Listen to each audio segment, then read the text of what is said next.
Hello, everyone. My name is Even Bolstad. I'm the Managing Director of HR Norge, and I'm also the President of the European Association for People Management, EAPM. HR matters. It has impact. It does a difference. It does a difference for companies, for employees. In addition, it's an absolute necessity for every nation in the world, at least if they want success and prosperity in the future. That is probably also the reason why an increasing number of talent are attracted to the HR profession. Few words on EAPM. It's an umbrella organization. 34 European countries are linked together through their HR associations. We provide insights and surveys, network, connect to international body, produce webinars, and the International HR Day. We support each other. Sharing is caring. World Federation is the umbrella above the umbrella. For all practical purposes, that makes it possible through your association to link up to every country in the world, almost. It started in Europe, the International HR Day. Each year since 2019, the HR profession all over the world has celebrated International HR Day. In fact, it will go on for a whole week and has already started. Yesterday, I was invited to a webinar in Georgia, and webinars will take place through the whole week. In Norway, my home country, people met in an after-work environment in 3 biggest cities yesterday. A more family-friendly concept, probably, is picnic in the park with family. Others, Spain, have a painting contest among children. The theme is the future work life.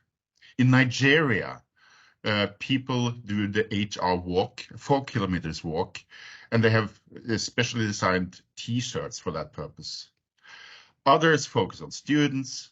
They conduct award ceremonies or meet at conferences.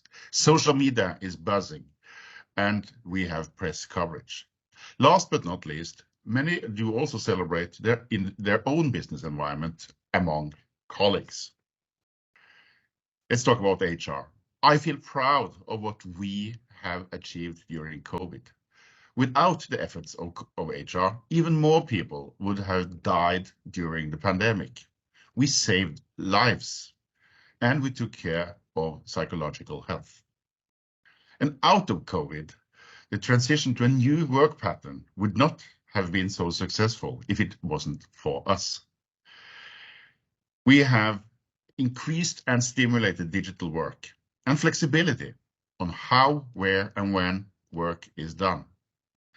And now out of COVID and into the next crisis, there's a need and a positive momentum for further change built on people-centric values and practices. COVID spurred the digitalization, which again paved the way for hybrid work. The last month, artificial intelligence has been on everyone's lips. It will probably be a game changer for most of us, including the people function. Digitalization and more flexible work patterns, they play together. And remember that skills, they are often the limiting factor for utilization of new technology. And we need better leadership to take care of all this. This year, we put special focus on trust, well-being, sustainable work, and EDI, equality, diversity, and inclusion, themes for this seminar, and fundamentals for a better working life, a better life, I would say. We are living in and with shifts, massive shifts. The green shift is probably the overarching one, and it comes together with demographic shift. We need to mobilize, retrain, retain, include, reskill, and upskill, not only top talent, but also those with potential and skills more broadly defined, including seniors. We must increase retirement age in many countries. There is a reason why people issues are on the rise within every company, and why leading strategy consultancy firm focus so much on the same. Talent and competencies are also core priority within politics. Without building talent, enhancing performance, and becoming an employer of choice, companies will just not survive, nor will public sector be able to produce welfare, safety, or education we all need. We are indeed living in turmoil times. Europe is at war, directly or by proxy. Of course, it's about Ukraine and Ukrainians, but it goes even further and deeper than that. I would say that our values are at stake. Inflation is high and buying power goes down. Things might even get worse before they turn to something better. People, our colleagues, are deeply frustrated. Of course they are. That triggers conflict. A mood we remember too well from the 1930s, and we know what that resulted in. I am deeply worried about how polarization, distrust, and hostility is on the rise within and between many countries, and how that trickles down at the company level. These are good times for leaders with easy answer to complex issues. Let's do something about it. Let's foster dialogue instead of conflict, integration more than split. Companies and people practices are the cornerstones in building a culture we all want to be a part of. And that is the domain of HR. It also makes the HR function so much bigger than itself. No one can do everything. All of us can do something. HR can, should, and will do a difference. We are in this together. This must be reflected in policies and actions, companies, employees, and society. Wishing each other well, that means doing each other well, creating welfare, profit, and good societies.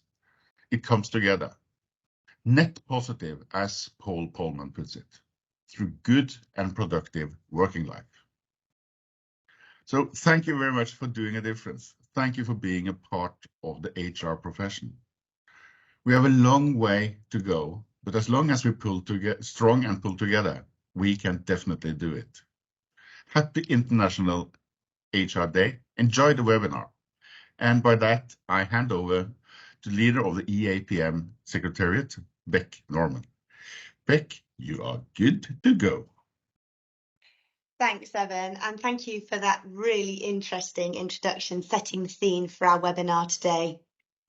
A little visual description of me for those who are joining us who have challenges in that way. I have long dark hair, I'm wearing a bright red top and red lipstick, so you have now an idea of me and what I look like.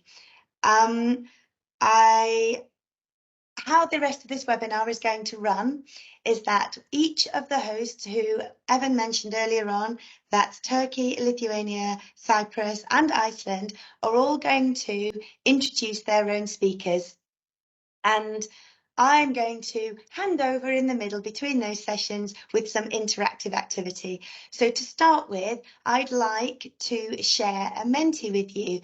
So the idea being is that we can engage and we can test it out. If we can all get onto it now, even better for the rest of this session. So if we can share that live. Brilliant. Now, as you'll see on the screen, you've got the website, menti.com, and the code for today. Alternatively, if you have a smartphone with you, please feel free to scan the QR code and it will take you straight in. A couple of us have already filled this in to say that where we're from. I'm coming from the UK today, but others of us are in various different places. So if you want to test that, just a few of us, there are about 300 people in the webinar this morning live with us. So hopefully we'll start to see where some of you have come from. Oh, and the blue dots are arriving. Yes, it's working. If anyone is having tech problems of any sort, tech, AV, sound, etc., please do put that in the chat. But also, when we have any questions, please put that into the Q&A function, which can be seen with the speech marks and the question marks. So tech challenges or issues into the chat and Q&A into the Q&A. And yes, the Menti worked fine. So now you're all up and running, we can get on with the rest of today's session, which I am sure you're all keen to do. To start with, I am going to hand over to my wonderful colleague Sigrun from our Icelandic HR Association. Sigrun, over to you. Thank you, Becky. Hello, everybody. Happy International HR Day. It is such an honor and joy to be with you all here today. I would like to thank EAPM for arranging this webinar and inviting Iceland to be a part of it. Mannauður, the Icelandic Association for Human Resource Management, was formally established in 2011, building on a smaller group of HR managers in larger companies in Iceland who had met regularly since the 90s to discuss HR-related issues.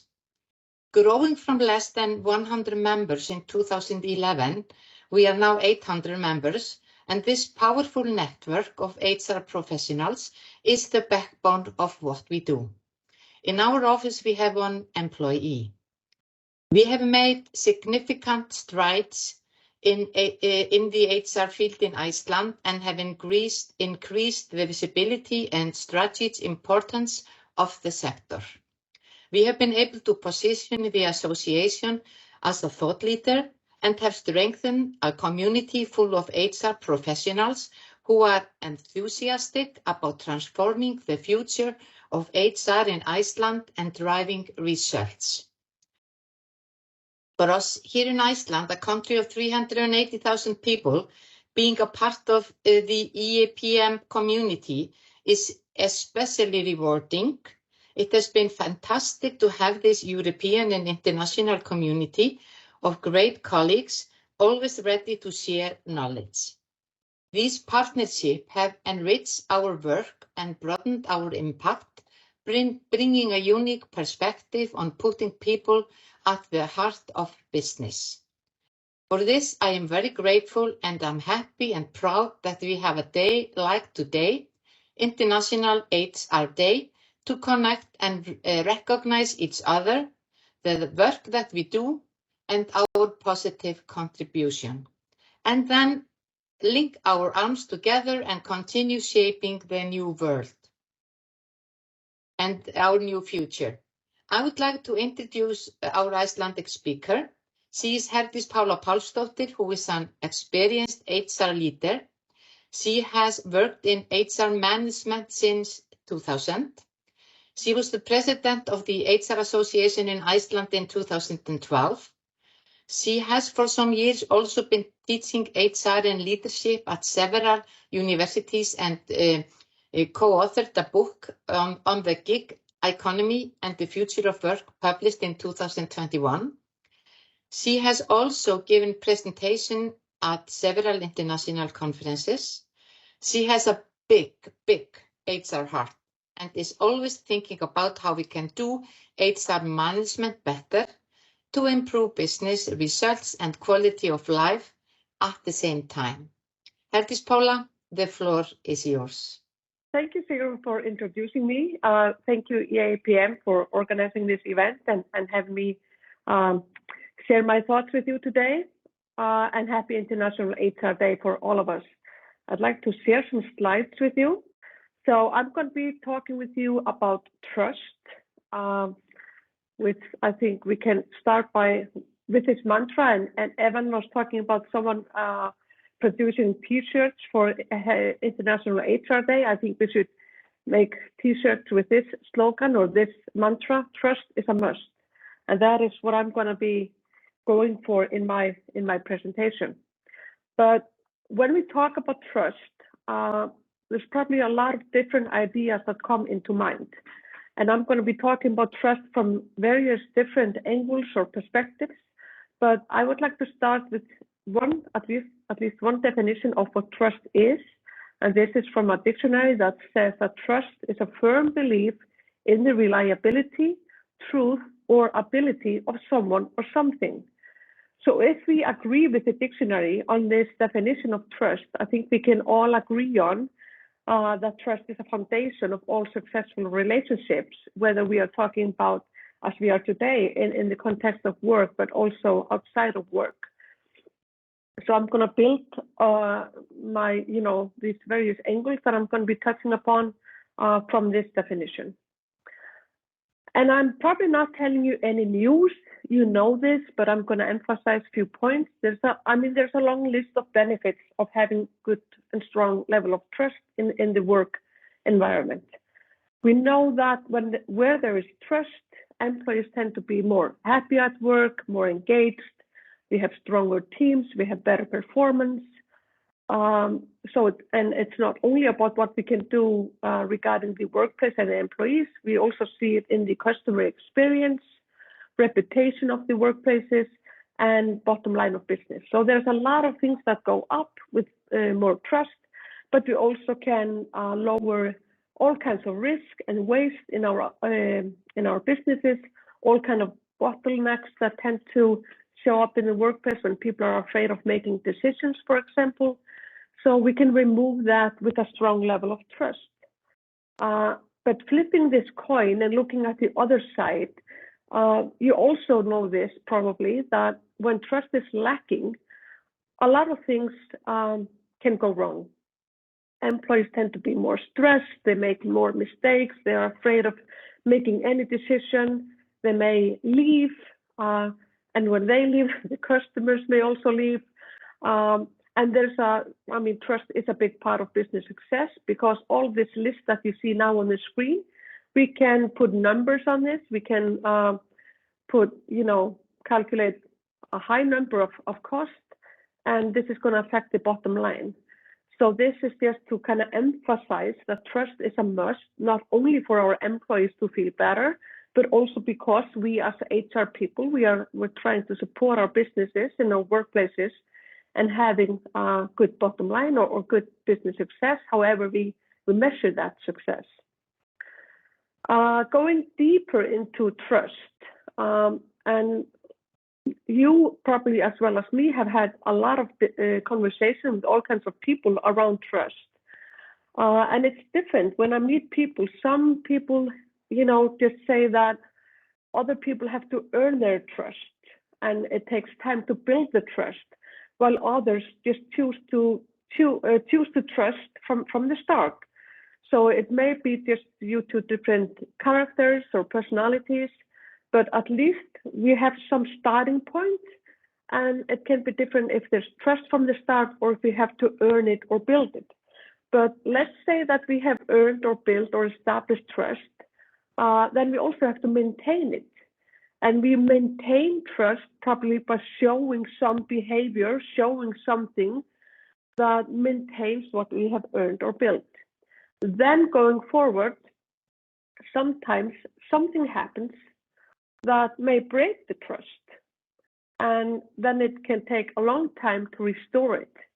And I'm talking about whether the trust is from manager to employee or from employee to manager. Trust can be broken in various ways.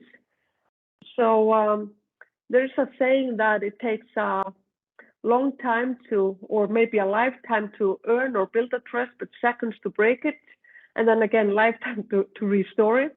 But I'm not sure about that. But there's this trusting curve that I like to talk about, because I think trust is not a binary thing. It's not either or.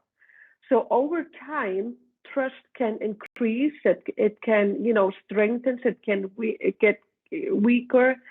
So depending on all the behavior, all the interaction within the workplace, this curve of trust is not straight line, it varies. And we have to be aware of how trust develops in the workplace, if it's going up or if it's going down. And it's also, we can have different types of trust in different situations, between different people, etc. So even the word trust is a very short and simple word to look at, the concept can be very complicated.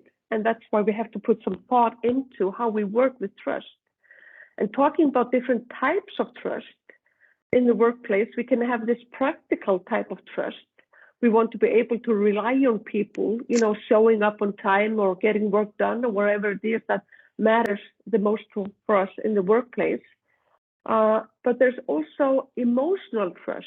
We as employees and managers, we want to be able to rely on being respected, being listened to, and being included and being supported. So this is just to emphasize that trust is not just one thing. And the practical trust can be very helpful in improving business results. The emotional trust can improve quality of life, in my opinion, supporting our well-being in the workplace, etc. And this is just, this 2 examples of different types of trust that we can have. But nowadays, we are working more remotely and hybrid than before. And I want to look at how that affects trust. This is maybe my sarcastic humor, but I've been talking to a lot of managers that say that they have some trust issues when people work remotely most of the time. And I like to ask them if they need to smell people to trust them. I hope I'm not offending anyone on the line, but this is, like I said, my sarcastic humor. I think if we don't trust people to work remotely, we maybe should ask ourselves, why do they work for us at all? So if we are dealing with some trust issues in remote or hybrid work, I would suggest that you ask ourselves what other things than location might be bothering you. Because I think trust is not built around where you sit, or where you're located. There's all kinds of other things and behaviors, interactions that affect trust. Jon Messenger at the International Labour Organization, he has been doing a lot of research on remote work and trust. And according to his research, he says that the biggest obstacle to hybrid work comes from managers, and there's a need for change in the managerial culture. And I'm relating this to trust because what we lack often in management and especially regarding remote work is to have clear vision of the objectives and the measurements of results. And that is what people need if we are to build trust in the workplace, whether we are working on site or remotely. If we don't know what is expected of us as employees, we get insecure, we don't have trust in the environment. So I think the fastest way to build or make trust stronger in the workplace is to have clear vision of the objectives at work and the measurements of results. And I don't want to put this all on managers and saying that they have problem with the remote work or a problem with the trust, but we also have to understand where managers are coming from.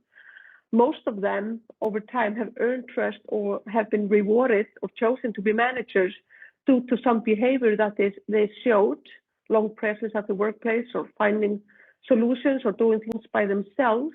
But nowadays we expect managers to trust others, be more like their coaches, empower others, etc. You see it on the slides here. So once they become manager, we expect totally different behavior from them. And that can sometimes be hard for them regarding trust, just to touch upon this very shortly. Again, to the trust, there's also different angles, whether we are in management role or if we are regular employees. Many managers worry about productivity going down in hybrid work, that the workplace culture will disappear or just leak out, while employees may worry about being forgotten, not getting the same opportunities for career development or missing out on some fun that is happening in the workplace. So trust can be very different for us depending on what role we are in the workplace. But just again, maybe my sarcastic humor, but I like to point out to managers, for those managers that may be online listening now, that workplace culture does not need the walls. So I think how we interact, how we communicate with each other, it's more important to maintain or build trust than in between what walls we are. So culture is more about interactions than the walls.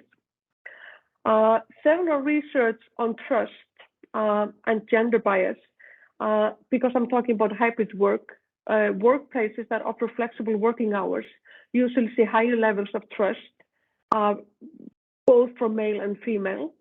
But we have some problems with trust here regarding the fact that women are more likely to be penalized when they use the flexibility benefit. So trust can go down from the female side. And also how we progress in our careers. At the beginning of our careers, usually women and men have the same level of trust in their employers. But as we develop, as we progress in our careers, trust goes down for women. And when we reach director level, women's trust is 30% below that of men. And I'm coming to what my message is with these slides. Because, as I said before, men's trust scores climb twice as much as women when we look at it in terms of compensation.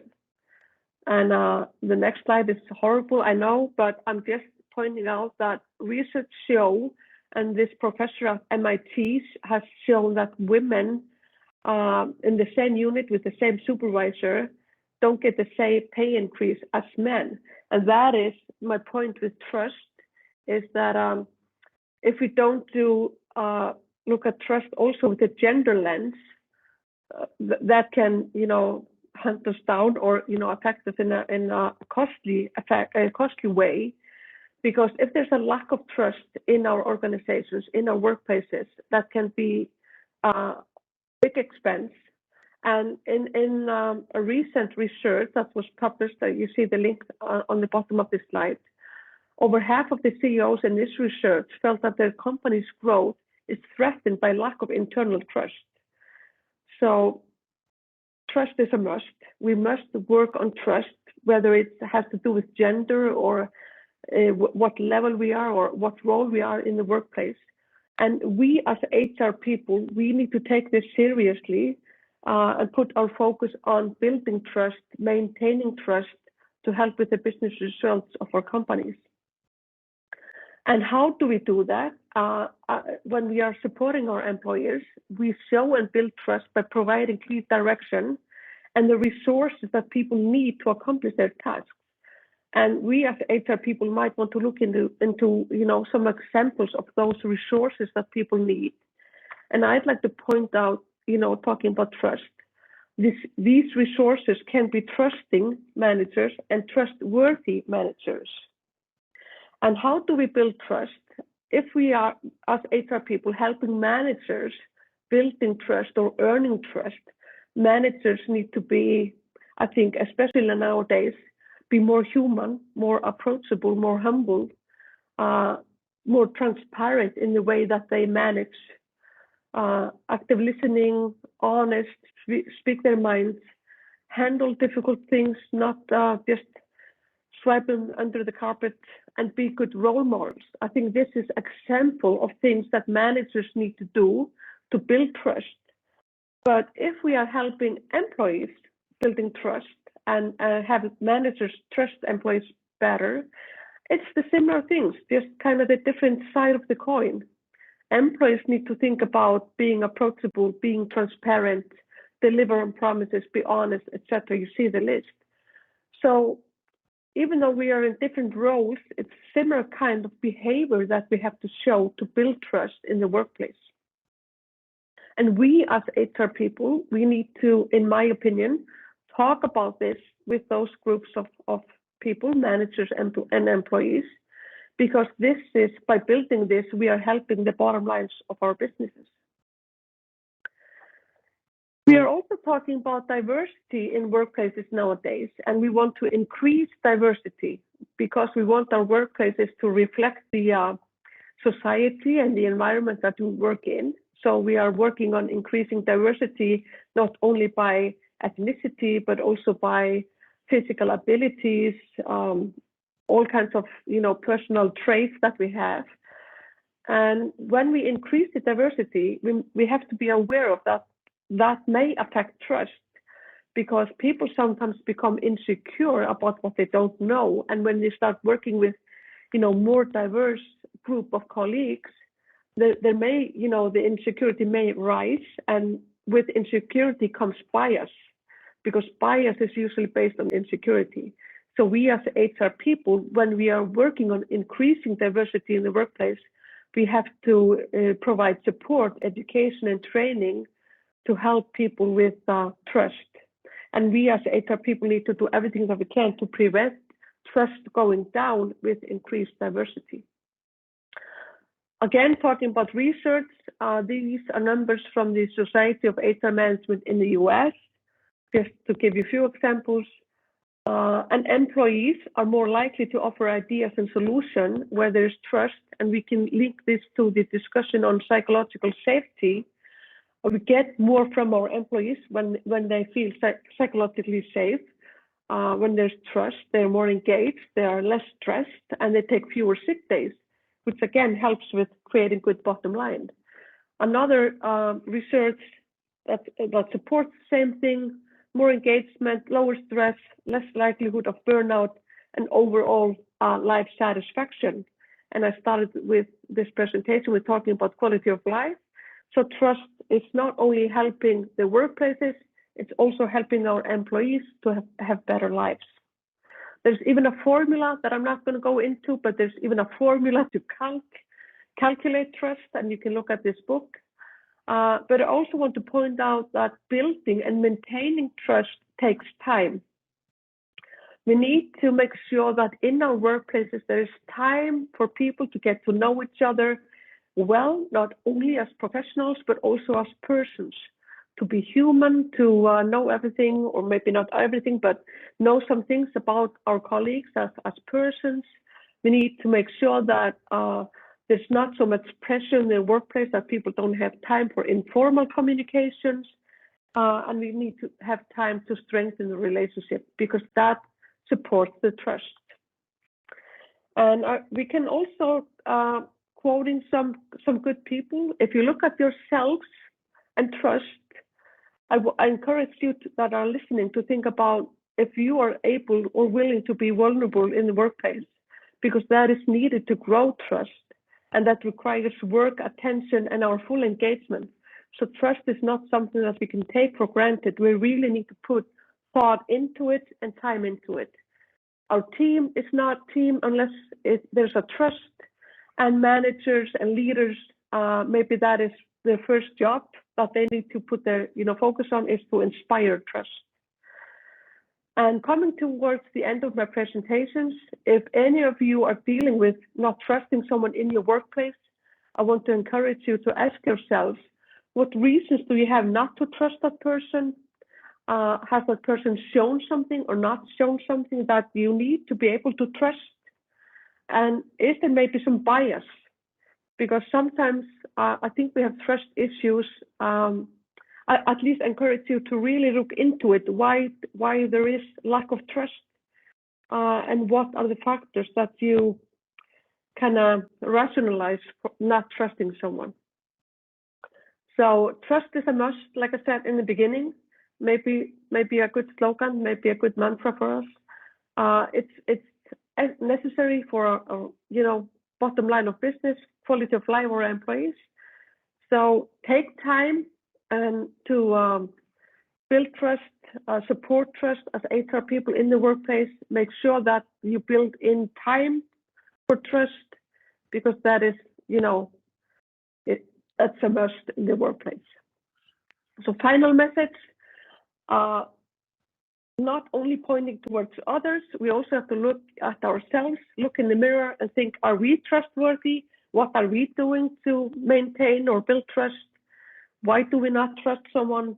And what can we do both as HR people and just employees at our workplaces? What can we do to increase trust within our workplaces? Thank you, or tack fyrir. Herdis, that was a really interesting take on trust. And as we can see, there's already lots and lots of Q&A coming through.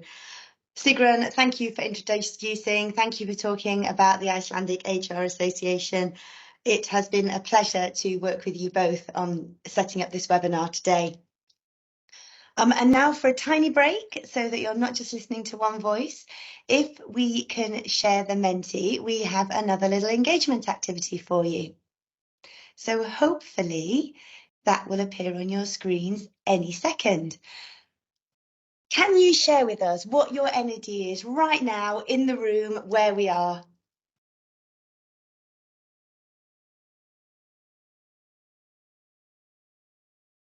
Starting to see some answers coming through. I'm hoping that that's working for you all. Oh, this is good. I'm liking seeing the emojis coming through and the words. Yes, if you're doing this on your phone, you can, rather than typing in a word, you can switch your keyboard over to being on the emoji function, and you can use an emoji or you can type a word, whatever you prefer. I think the fact that curious is right at the centre and it's bigger than everything else is really interesting. It's lovely to see so many people on this webinar today to hear what's going on in HR in Europe. And also people are posting in the chat, that's even better. Tell us where you're from, we'll engage with you. If you've got questions, put it in the Q&A. It's so, so lovely to engage with so many of our colleagues across Europe. But I think that's probably enough of that for now. And in order to move us forward, our next presentation today is going to be on well-being. And I would like to hand over to my colleague Solveiga, who is not only a member of the EAPM board, she is also a member of the Lithuanian HR Association. Solveiga, over to you. Hi, Beck. Thank you. Hello, everyone. So welcome from Lithuania, mother country of International HR Day. And thank you, EAPM, for organizing this event, which truly proves that the idea of Lithuanian HR community, which had initiated International HR Day more than 5 years ago, it's live, because we thought that someday we will have a tradition when people from different countries will feel together and will do events which help them to change their experience, their knowledge, and strengthen each other. We are really happy to be a part of this event and put our own input into building HR community overall the Europe and even overall the world, sharing our points of view and understanding. A couple of words about our association. Lithuanian HR Association, we call it PVPA. We are operating in Lithuania since 2006, aiming to facilitate the progress of people management in Lithuania. Our community, around 200 corporate members and some individuals, and our vision is with different events and trainings and other activities to make an impact to organizations and its culture, also to the wellness and prosperity of all our society. We are strengthening management in organizations which are our members or participate in our activities. And before introducing our speaker, Dainius, I just want to remind you that on Friday, this week, we are organizing one more event related to International HR Day. It's online creative workshop for all EAPM community, where we will create some comic strips about HR, and it's about HR via humor. So please register and participate in the creative event together with people from other countries, and we will have some results to share with each other, and of course definitely we will have a good time. So I put a link in the chat, and you can go straight to our website to register, or you can go to EAPM web page in the part for International HI Day and to look through this. And now let me introduce Dainius.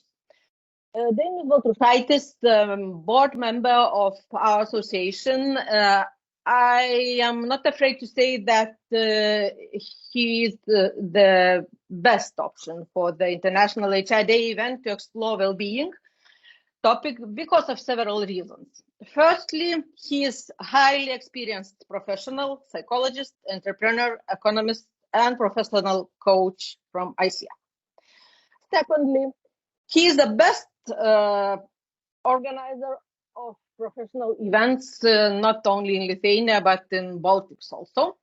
These events helps our executives, lawyers, HR people to learn a lot of things from best speakers from over the world. Dainius is able to bring somehow into Lithuania. And thirdly, he's really optimistic and charismatic person who can inspire everyone around him. And I think to think about well-being and to do something about well-being, it's really important to be able to inspire. So, Dainius, stage is yours. Thank you very much.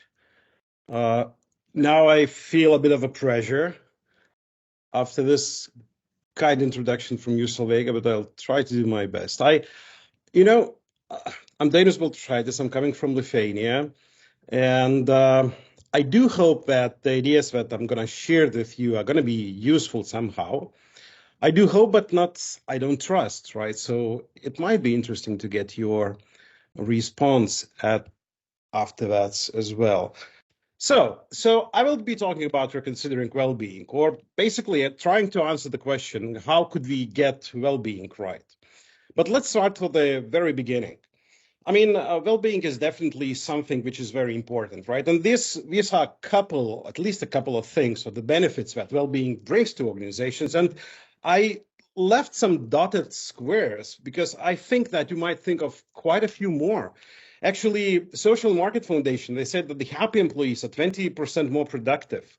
World Health Organization, they say they see the work as social determinant of health. And in that case, the work influences the overall well-being of employee.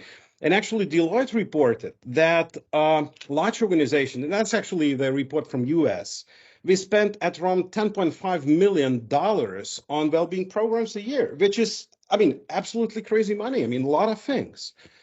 But how come then that, we think it's important, smart and bright minds work on well-being programs. We spend quite a few money, and yet we have this result. And then we talk about this result. It's not only about like 90%, which is true. It's what Jennifer Moss found. But if you look at different researchers, you find slightly different numbers. But again, it's more than 70 or 80%, which is actually a bit of alarming. If you look at some responses from in different surveys, so 80% of executives say well-being was a top priority, but only 56% of employees think that the company is doing right on the well-being. And actually, Deloitte tried to look at, what are these things and how employees and C-suite sees well-being of employees. And you might see that C-suite significantly underestimates how much employees are struggling with well-being things. And if you look further, 56% of employees, they think that company helps incorporate well-being. Close to 40% or more than 40% of employees think that well-being is not incorporated in the flow of a daily work. And then looking further, these are the numbers for employees saying that they experience always or often these things. So always or often, both employees and C-suite, they feel exhausted, they feel stressed, overwhelmed, lonely, and like a quarter of the employees, they feel depressed. So it is something to be worried about, because like 63% of employees and 73% of C-suite, they are not able to take time off and disconnect. And moreover, even if we think that well-being programs are here to help, like 2/3 of workers surveyed by Deloitte, they say that well-being resources they do not use properly because they are either too time-consuming, confusing, or cumbersome. And then probably if we look at this data, this is from Gallup, which shows that, like, first time in 10 years, number of engaged employees is started decreasing, and at the same time, actively disengaged employees, the number of those started increasing. And yes, you might say it's just 1 or 2%, it's not a big deal, but actually, I think it's a big deal. It's a tendency. So I'm very much looking for data from last year, but despite of that, the most worrying thing is this one.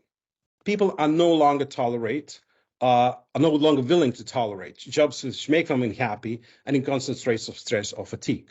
And actually, another research from Deloitte says that like 2/3 of employees, they are ready or considering quitting a job that better supports, for a job that better supports their well-being. So, Jan Fisher, she, I think, put it nicely with saying that it's probably something like a new spin in what we experience now for well-being. And it's a thing that we need to consider really, really seriously.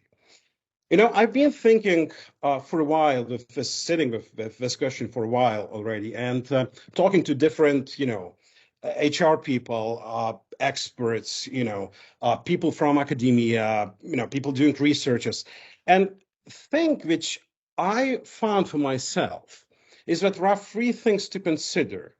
But all of them are not about another well-being program like, psychotherapy group or, I don't know, fresh juice or beanbag, but it's something which is related to what we work and how do we do it. So my message, the most important message probably here, is that we need to start thinking about well-being as not something on the top of what we do, and move towards well-being as a part of what and how we do.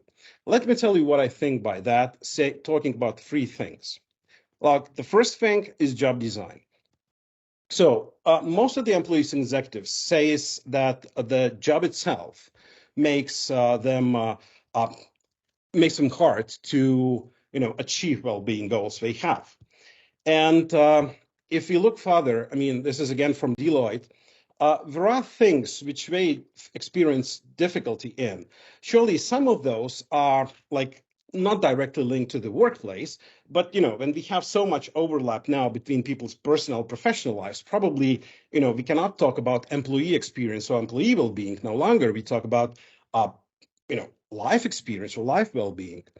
And then most of the workers, what actually we want to do is we want to actually challenge societal norms. And if we put it differently, actually, what probably we need to do is to rethink job design, is how do we design jobs in our organizations? Let me tell you what I think, what I mean by that. I mean, usually the jobs are designed according to what is required for organizations, and they have a job description with some competences in there. And then they go to the labor market to try to find the person who fits that. Now, it's very hard to find one, and it's always actually been very hard to find one, right? So basically what we say is that to find the people, put them next to the job which he or she does not fit all, means that like 4 out of 10 or 5 out of 10 or 3 out of 10 or the things is not what they are strong at, right? So what I think is probably what is more important is to rethink job design in a way that they find talents first and then design jobs accordingly. I've been to a conference like 5-7 years ago, and there was this guy who's been talking about technology and IT companies. And there was a thing that he said, and he said that I believe that, or he believed that all the companies in the future are going to be tech companies. And I thought, yeah, okay, well, that's true. Probably we'll need to employ more technology in our organizations and, get more technology savvy, and that is going to help us to do the work better. But actually, some years passed and I realized what actually he meant. And what really he meant is that the way of how best IT organizations work. And how best IT organizations work, they do not work on job descriptions with the competences they need. They work on the skills. And they hire the best person who can perform that skill which is required. And that is actually what is find the talents, see the skill and then include him or her into the workplace, rather than finding, somebody who fits it all. And then I have this crazy idea, which to me does not sound crazy after all, is that employees and employers are the apps, or are going to be as an apps. So what you do in the app in your iPhone, then you need it, you download it, you use it, and then you delete it. So I believe that we will end up with a labor market which is very much close to that. When I need somebody to perform some skill, I will download the app, or meaning hire the person. The person delivers the skill or does the job, and then we just shake the hands. And if it's not on the employer side only, employees will have the same apps. So if I'm good at, let's say, typing letter A, so I'll have many employers who will need typing letter A, and I will do that the best in the whole world. Oh, let's say Lithuania, right? But at the same time, I will be choosing which employers I want to work with. Now, imagine this as Airbnb. And then after you stay in the Airbnb, they actually ask you the reference, right? They ask the one who rented and the one who rents, to say about each other. Now imagine all that in the labor market being very transparent, because based on the blockchain, we have a very transparent new way of working together and understanding what actually job is. And then what I believe is that if we go this way, we will be able to employ people with the skill that they have. And then I say this, typing letter A, surely a bit high, it's like metaphoric a bit, but in a very, very tiny way. Because what I believe is I do very much believe in the future of work as a hyper-specialized, right? Because all the things which are on a kind of middle level are going to be much better done by artificial intelligence and all the technological things. So my idea here is the following. What if we stop designing jobs and trying to find people to fill the positions, but instead find talents and redesign jobs accordingly? Because sometimes it feels that the well-being program is a compensation for job badly designed. What I mean by that, now we squeeze you, and here is a fresh juice. Now we squeeze you again, and if you are, burned out, we'll give you a psychotherapist. Though I'm a psychologist, so psychotherapists are sometimes good. Let's move to the second one, which I think is also important, is the ways of working. And, COVID definitely changed the way we work. But what is important, probably, I want to stress 3 things here. So first thing is hybrid work is still an issue in quite a few organizations. And as Tim Ryan from US said, we will make a lot of mistakes, I can promise that, than commenting on a hybrid work. But what's important is probably to rethink it again and again, and again and again. Is it really working for us? Let me tell you what I think by that. When COVID kind of ended, so to say, all the restrictions are over. So we and my team, we decided to, why not we move back to the office? And then they thought, okay, so what is the composition? So how many days, out office and how many days inside the office? And then they decided, okay, why not we do like we meet on Monday in the office and, be there. And then they did that. And at some point, one of my associates, she said, look, I don't get the point why they go to the office if we open the computers and answer the phones. I mean, I could easily do that at home. And that was something which actually challenged the way of we work. And they said, okay, let's do the following. I mean, the day we go to the office, we do not open computer. They put our phones on a silent, and they actually have a conversation among ourselves. And then they see that all the questions that we wanted to solve among ourselves are solved. We just, leave the office and and work the way you like. So hybrid work is still an issue in quite a few organizations, and we really need to reiterate, and continuously improve of what we do. Because you probably know better than I that, people are, talking about hybrid work as being a challenge for them.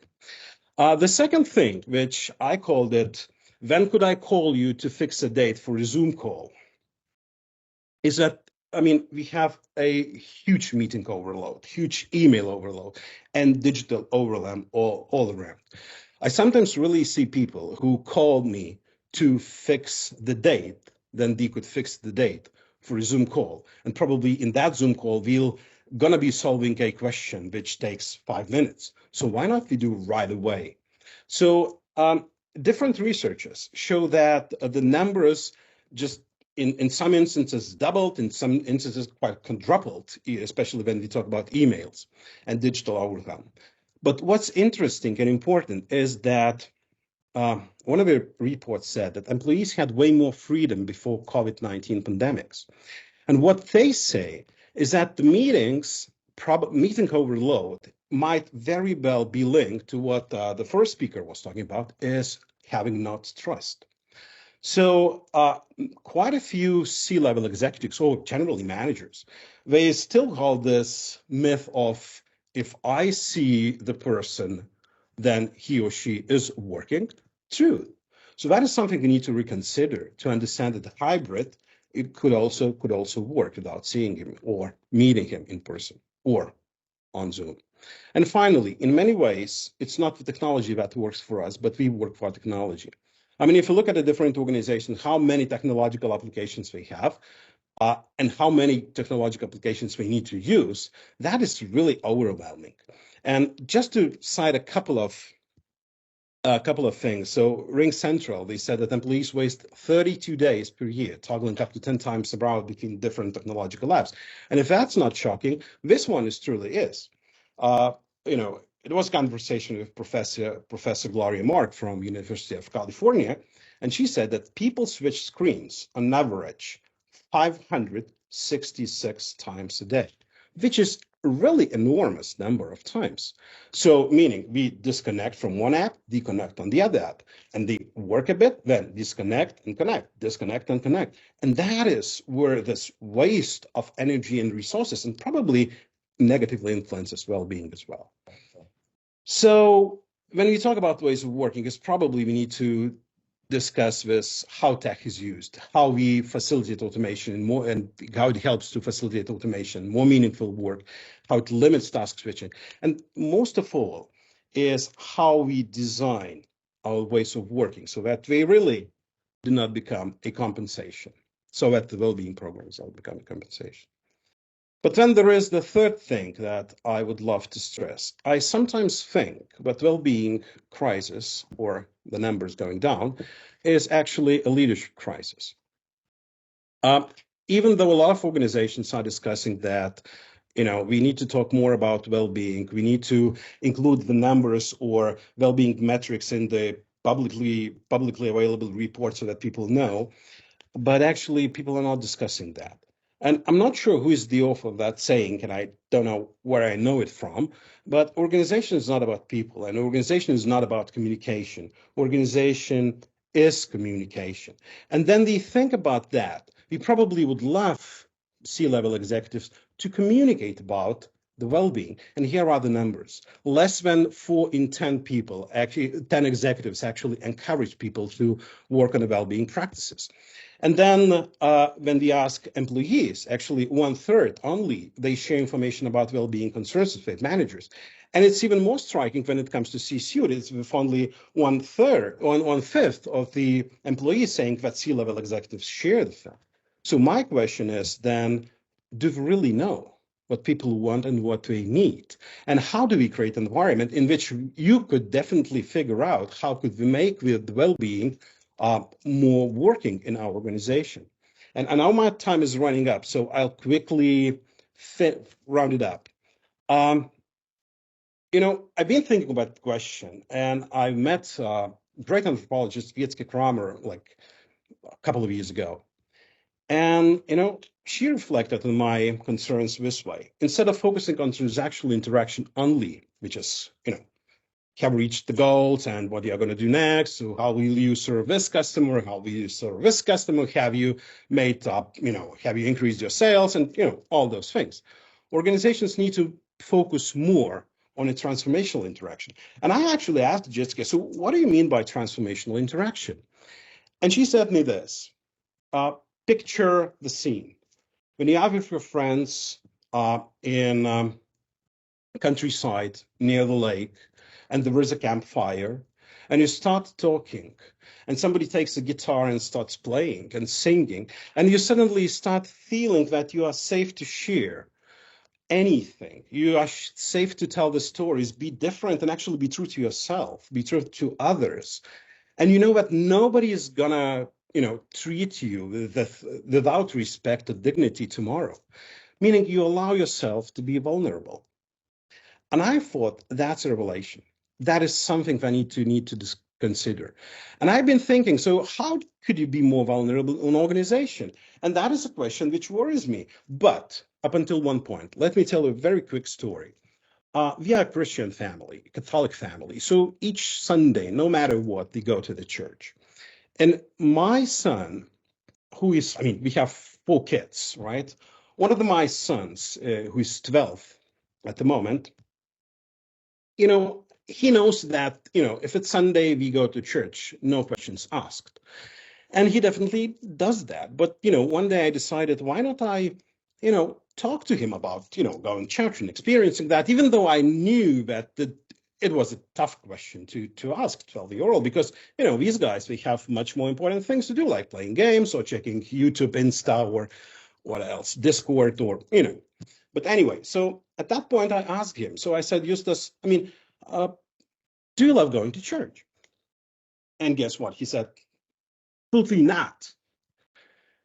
And we had a 5-second pause. And he said, but, except that moment. And I thought, okay, well, that's interesting. So what is that moment? And, in Catholicism, we have this, going to a priest and talking and, talking your sins out. And then, he says that your sins are washed away. And, my son says, and at that point, and he says, your sins are washed away. He says, I'm full of energy. I'm full of motivation. Don't have anything to hide. I'm true to myself. And I thought, that's interesting. This whole thing happens in 10 minutes, the most. And I thought, how come you tell all the sins? And I asked him, do you tell all the sins? And he said, yes. So I said, how come you can trust and allow yourself to be so vulnerable? And guess what? My son, actually, I haven't realized that up until this discussion we had, that before he chooses where to have his confession, he goes around the church and picks particular priest. And then I asked him, why this particular priest? My son said, it's because he is vulnerable with me. He shares his childhood sins, and he also shares his challenges that he overgoes right now. So, I sometimes think that being vulnerable is very important, and it's very easy to do. For that priest and my son, 10 minutes. And if you allow yourself to be vulnerable, others turn to yourself being vulnerable. And surely it's a two-way street. It starts with you, no matter who, employee or employer. But what is probably most important is that vulnerability brings a lot of benefits to our organizations. And perhaps by chance, as Yitzhak Kramer say, we might redesign our world of bricks, bytes, and power structures into a new culture of collective patterns, thoughts, beliefs, and behaviors. But only and if only we rethink the myth of a strong man. And let me finish with a great quote by Zeno of Citium. Well-being is attained by little and little, and nevertheless, it's no little thing in itself. Thank you very much. Danius, thank you so very much for your interesting take on well-being. I really feel that was a different perspective that I've not heard before, and we have seen some questions appear in the chat, so very much looking forward to going through that later on. We have another question just to keep you on your toes to see why you joined us today. So, what influenced you to join us at this webinar today? Was it our wonderful range of speakers, the topics that were the fact that you can all come for free no matter where you are in the world, or something else?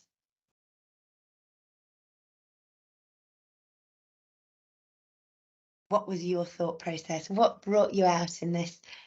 If you're in the UK in the morning, if you're in Asia, then it will be later in the day, and If you're out towards America, then clearly it's much, much earlier, particularly where some of our other colleagues are joining us from.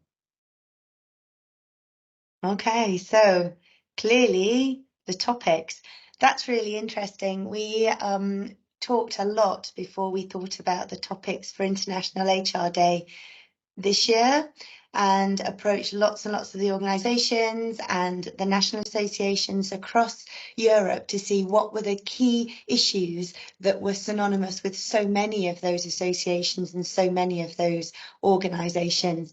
And those four, the ones that we're having the speakers on today, came out far ahead across the majority of Europe. So really great to see that those topics, and indeed getting speakers to bring you new perspectives on those topics, is what's brought you to this morning's webinar. Thank you for that, and let's, without further ado, move on to our next speaker. But I do just want to say thank you to PVPA, to Solveiga and to Danius before we move on.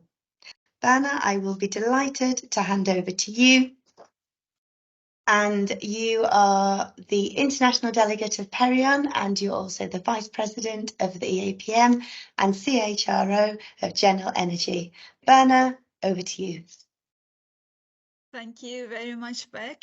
And well, it is great to be with you today together. And well, the day is going so well. I am excited. And let me answer the question from my own perspective. I am here today because I am proud to have these wonderful colleagues of mine all around me. I'd like to celebrate what we are doing together, and I am very much attracted with the topics, speakers. Cost, never an issue when it is about people, isn't it? So, happy International HR Day to all. Yes, my name is Mannauður. I work for EAPM as the Vice President. Also, I am the International Delegate of Peryön. Peryön is a 50 years old, robust NGO working with leading a better working life for now and future vision in Turkey. We have approximately 3,000 members, representing 2.5 million employees in here. With our National Congress, HR Awards, magazine, several projects and events, Peryön has a constant focus on leading today and shaping the future for the people aspects of business life. We are a proud member of EAPM and World Federation too. So when it comes to presenting Evrim Kran, well, this is a tough job. I've been told to encapsulate Evrim's bio in a couple of sentences, which is a hard challenge, believe me. She is a brilliant researcher. She is a generations and employer branding expert who really knows what she is talking about. She is a talented columnist and the author of 3 books. And well, she is the country leader for Turkey, for the world's leading employer branding research and consulting company, Universum. She has her own company. She is also creator and curator of the employer branding conference, People Make the Brand. So, besides her career as a consultant, she is also a keynote speaker and a columnist, and her articles are published at certain national and global publications. Well, she is certainly someone who has kept me all ears for almost a decade now, and I'm sure it will be the same for you. So, Evrim, the visual stage is yours. Thank you. Thank you so much, Berna. It is my pleasure. I'm very much honored to be with you today. And happy International HR Day, HR Week, HR Year. Well, I have always believed during the last more than 2 decades that the time of people is arriving, and now let me tell you briefly that I think as HR professionals and lovers, we are having the renaissance of people management, people leadership, and what we do is all about people. So today I'm going to talk about sustainability, sustainable work, sustainable jobs. And, you know, sustainability is not a new concept. It has always been in conventional management. But now we are shifting paradigms. Yeah, this is absolutely a demographic revolution and a paradigm shift. And now we're more about to say sustainable competitiveness. And let me share my screen because I'm a researcher and I have to share with you bits and pieces of data as well. Without data, I can't prove myself. So today I'm going to talk about sustainable work with you. Yeah, as I have mentioned, sustainability is in our lives for a very, very long time, but I am afraid it has become a bit popular, a catchy word. So sometimes when concepts become popular, we might have difficulties in diving deep into the idea. Well, how about sustainable competitiveness? Sustainable competitiveness is all about generating and sustaining inclusive wealth.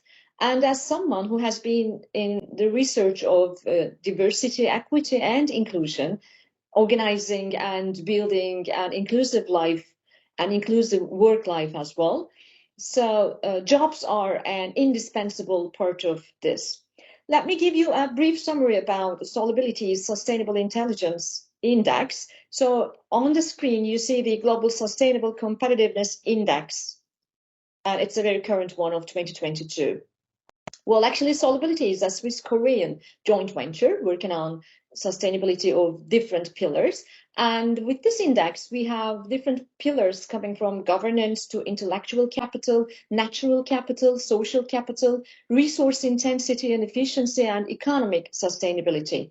As you can imagine, today I'm going to talk more about intellectual capital if I am here to talk about sustainable jobs. So with respect to this index, every single year, we have data coming from 180 countries worldwide.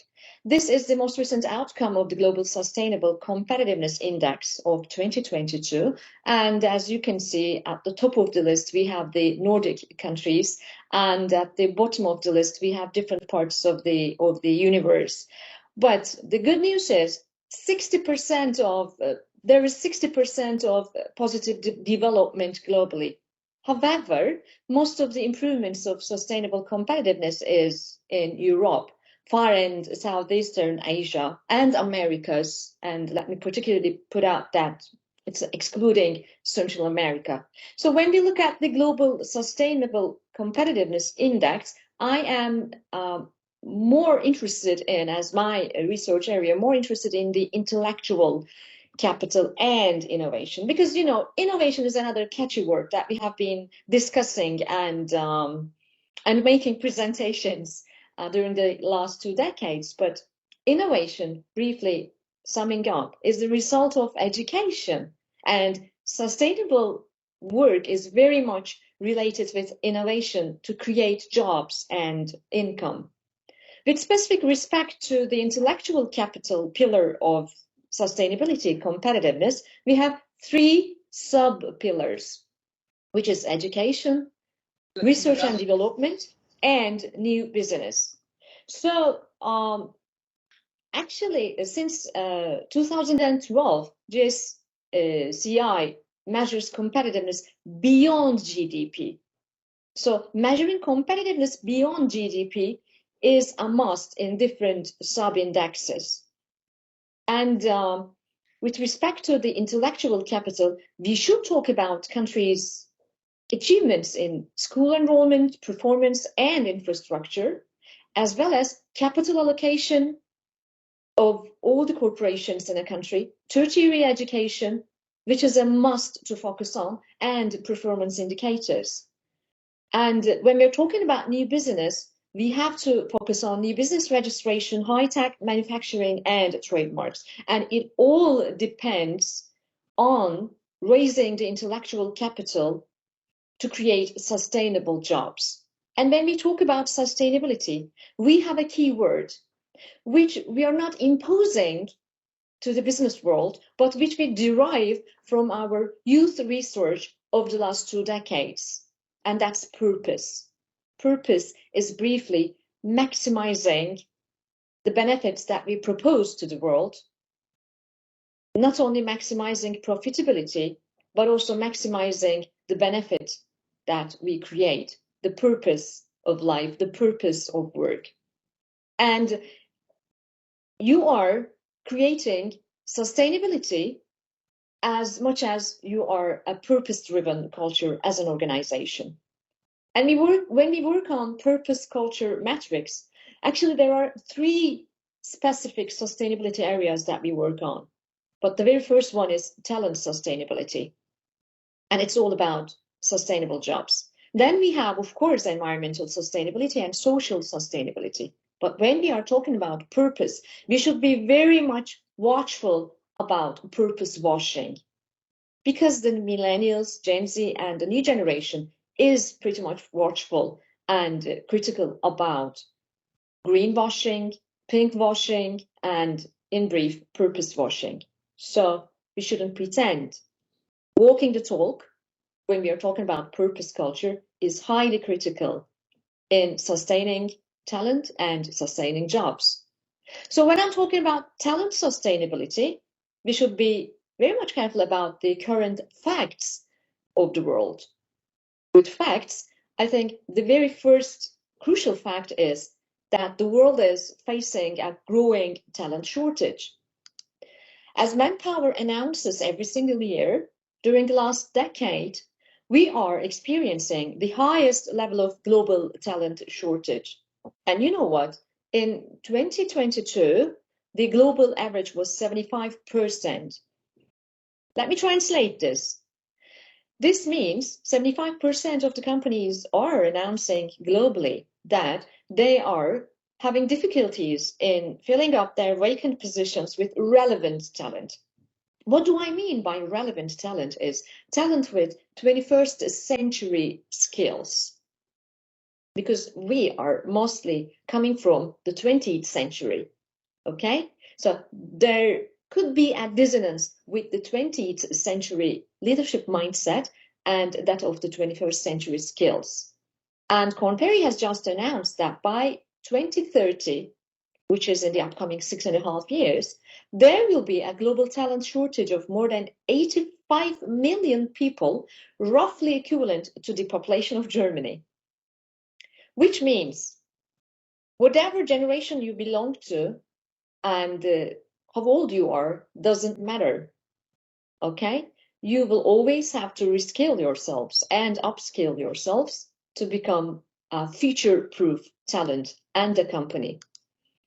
Well, you know, World Economic Forum has just announced the core skills of 2023. And of course, I'm not surprised to see analytical thinking and creative thinking at top 2. But for the last decade, I am mostly interested in the top 3, the third one, the third skill, which is resilience, flexibility, and agility. As a mom of a 16-year-old boy, as a researcher, as a leader, as a university instructor who is very much in contact with young people all over the world, this is my core keyword, resilience. Resilience, as the Japanese puts it, falling down 7 times and raising up for the 8th one.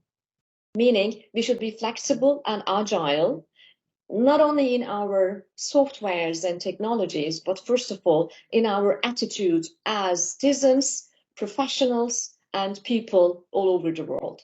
Resilience is a very core skill. And the question is, how are we going to measure it? Resilience is a keyword in job sustainability as well. You know, this is a very popular analysis coming from McKinsey recently.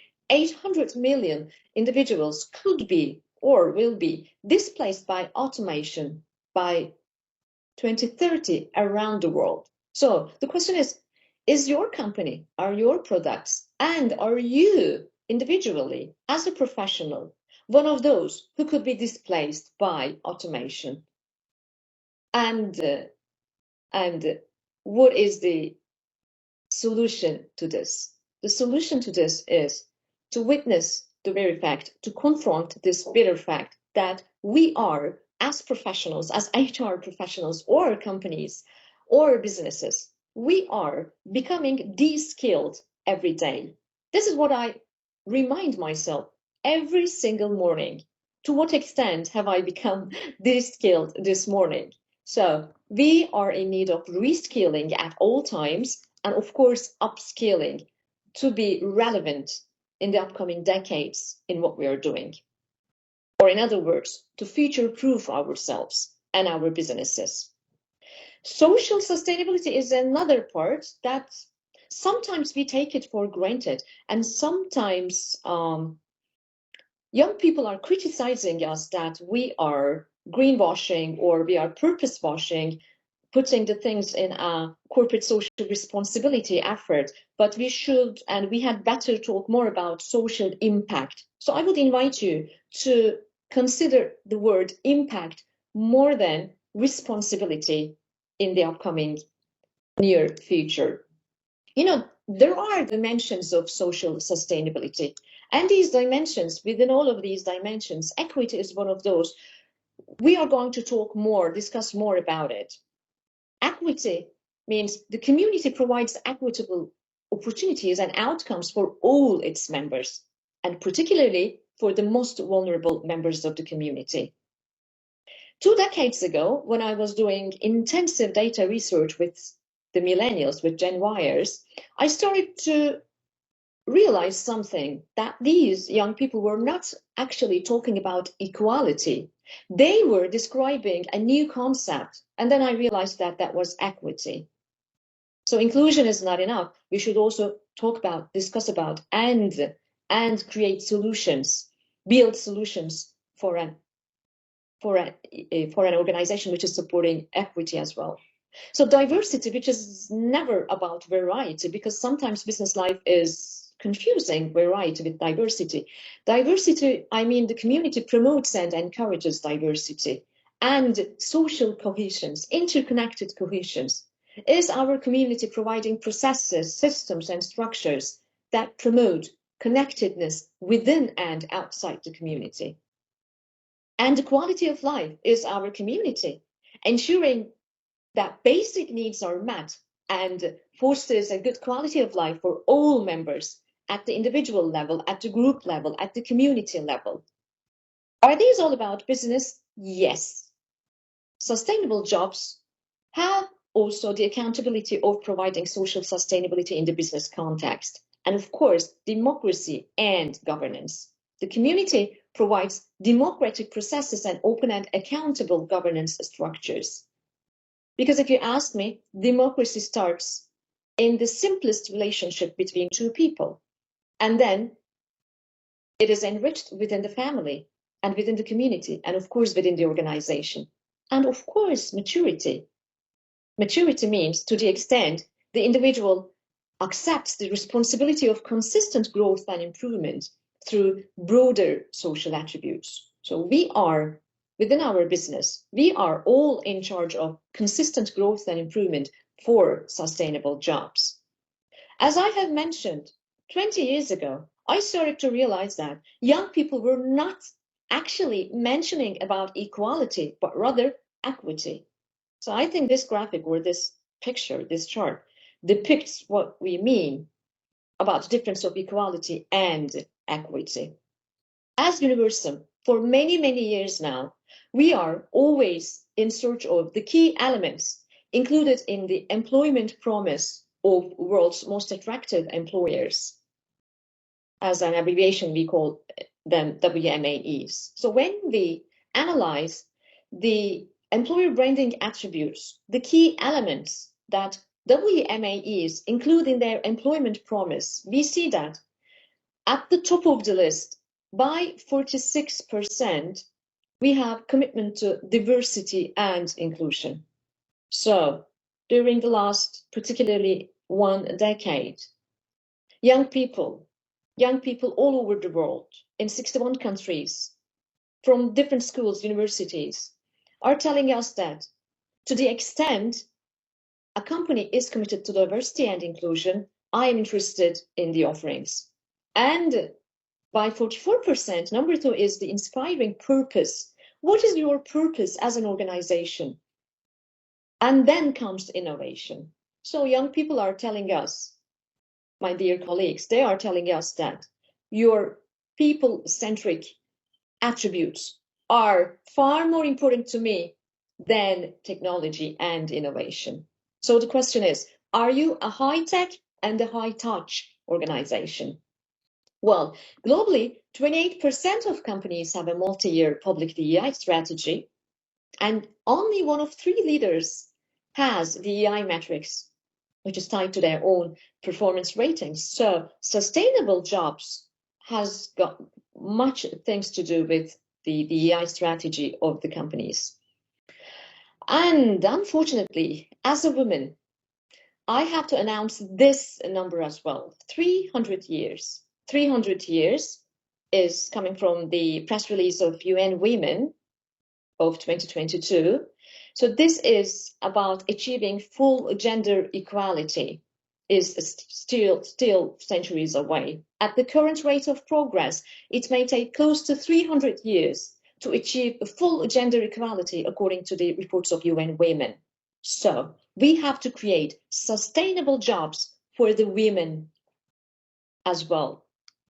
And when we come to environmental sustainability, of course, the world is suffering, and we are transferring, we are living a bitter world, particularly with respect to environment, to the young generations. World Economic Forum this year, a couple of months ago, came together and discussed the top 10 risks over a 10-year period.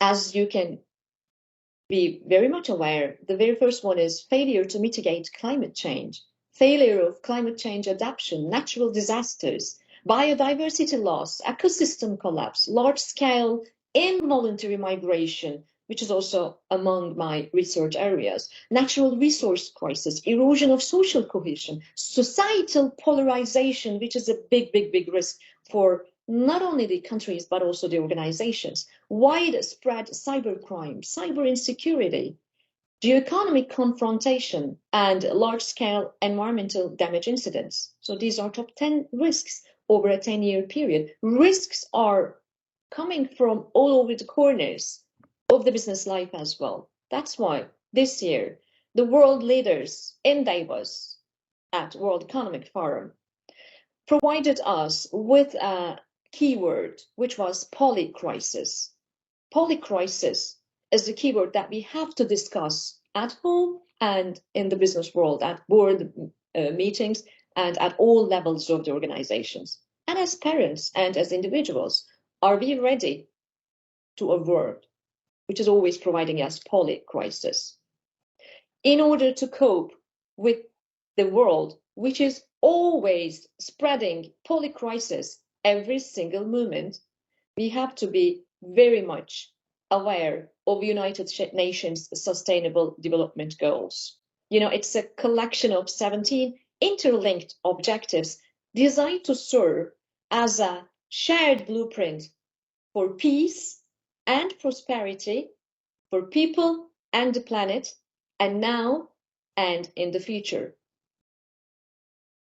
So, with respect to all of these 17 goals, with every single one of them, business world, business life, and particularly HR professionals have to be more accountable for today and for the future.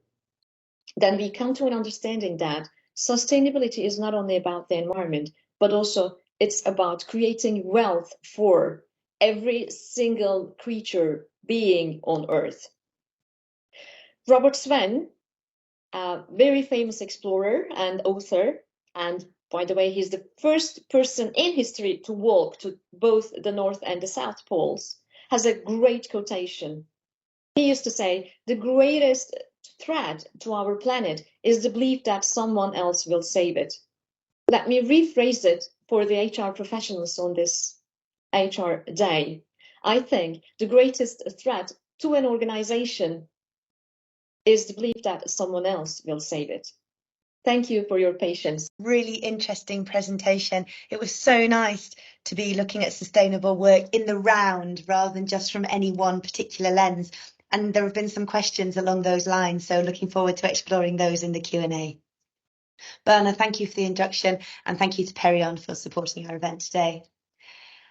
Our final speaker is from our Cyprus HR Association, but just before we get into that, and I have to say it's been lined up perfectly by Evrim, as our next speaker is talking about equality, diversity and inclusion. However, we're going to do one more Mentimeter so that everyone's still engaged, there's still some energy in the room, and it's on your screen right now. So bear in mind everything you've heard today, everything that's going on in your world. What are some of the key topics for you right now?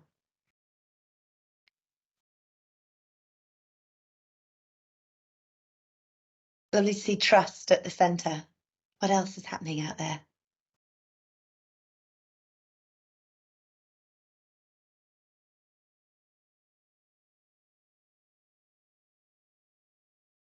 A real mix of questions and issues coming through, and lovely to see so much engagement with that. The one thing I was reading this morning is about the impact of artificial intelligence on the future of work and some recent approaches.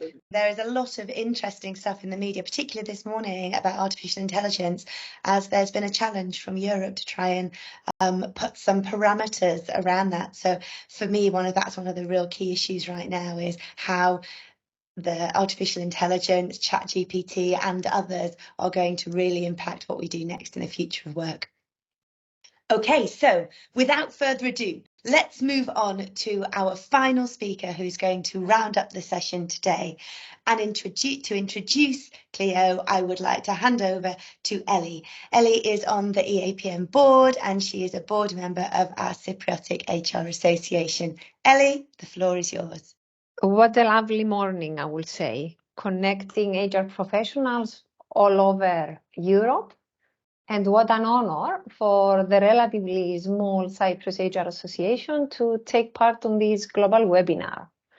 A big thank you to the EAPM for organizing this and for inviting us to support, and especially for giving us the opportunity to prove that size doesn't always matter. The Cyprus HR Association was established in 1991 and has grown over the years into a vibrant and valuable source of expertise and a network of over 650 members, all professionals from the broader area of HR in Cyprus. Our drive to contribute, make an impact, connect with others, grow and share experiences is what brought us to the EAPM family, and especially what is keeping us here. Again, thank you EAPM family for this. Now, I would like to also thank Cleo for accepting our invitation and for what she will be sharing with us. Cleo is today the Chief Inclusion and Diversity Officer and a member of the Management Board of PwC Cyprus after spending 30 years in tax with tons of technical expertise in UK and Cyprus. Driven by her values and passionate about inclusion and diversity, she's advising organizations develop diverse and inclusive work environments and facilitating inclusion and diversity training and workshop. Cleo will share the main ingredients of the recipe sense of belonging, bringing her insights not only from her role as Chief Inclusion and Diversity Officer, but also as a member of the Management Board and as the first woman that became a partner in PwC Cyprus in 2002. Cleo was sitting on the board table before diversity and inclusion became a topic on the C-level agenda. And on this journey, she had to work on getting the buy-in of the right people, making the business case, and retaining her passion about diversity and inclusion. I'm sure that these insights will provide a new perspective for us Hand over to you, Cleo. Okay, thanks. Thank you, Ellie, for the introduction, for inviting me to share my passion for inclusion and diversity with this wonderful audience. Good morning, good afternoon, good evening from me too. Super excited to be with you today. So when I was appointed Chief Inclusion and Diversity Officer in PwC Cyprus many years ago, I knew very little about the subject. I was, however, passionate about making a difference, and I would like to believe that I have. And so can each one of you. And I was passionate about making a difference as the leadership door was extremely heavy for me to open. And I believe I speak for many female leaders in the audience. This is why I feel personally responsible to keep this door open for female talent and minorities to enter, not just in PwC, but in other organizations we work with. So I joined PwC in 1992 upon my return to Cyprus from the UK, where I had gone to pursue my dream to become a dancer. How I qualified as a chartered accountant instead is a long story for another day. Back in 1992, with no laptops, no smartphones, and of course, no remote connection with the office, switching from Cleo the mother to Cleo the professional was extremely difficult. I had to do many crazy things. I was having my first baby, driven to the office to be breastfed. After mommy shift, at the time when people normally go to nightclubs, I was returning to the office to work. And I refused to say no to any opportunity so that people would not think that motherhood overtook my career. And I saw these as necessary and worthy sacrifices for my career advancement. And back then, probably they were necessary. They were also worthy as 10 years and 3 children later, I became the first female partner breaking a men-only club, as Ellie said. It was fun being the only woman in the room during partners meetings. And when these meetings were residential at hotel venues with spouses, it was also fun for my husband. As whilst I was in the meeting inside with 33 men, he was by the pool with 33 women. And even though my partners were trying their best to make me feel included, I experienced firsthand the absence of diversity and what it looked and felt like. For years, I was trying hard to be like them, from the way I dressed to the way I behaved. And I was trying hard to fit in. And all of us can think of cases where we felt excluded, not fitting in a group, or witnessed others being in this position. Maybe in school, a social gathering, at work, or generally in society. So irrespective of our gender, we all want to have a sense of belonging in the workplace. And as leaders, we want our people to feel the same. The question is, how do we achieve this? I can talk for hours, but in the 20 minutes I have been given, I will try to cover not only the how, but also the what and the why, for those of you who are not familiar with the terms or are a bit skeptical on why the focus on diversity, equity, and inclusion. So what do we mean by diversity, equity, inclusion? These are the terms that were sort of repeatedly mentioned by previous speakers. So let's start with a quick introduction of the terms so that we can all understand what they mean. So there are various quotes, and I'm sure you have heard them. Diversity is invited to the party, and inclusion is asked to dance. Or diversity is given a seat at the table, and inclusion given a voice at the table. I prefer to relate diversity to numbers, equity to fairness, and inclusion to behaviors. And I will explain what I mean by this. Now, the term diversity refers to the variety of people we have in the workforce. Each one of us is unique, like our fingerprint, but we belong in various groups by virtue of similarities that we have. So when we're talking about diversity in the workforce, we're referring to the people with different gender, age, background, ethnicity, sexual orientation, color, etc. As every workforce is diverse to a degree, diversity is a fact. It is about counting numbers. How many women on the board, how many ethnicities in an organization, etc.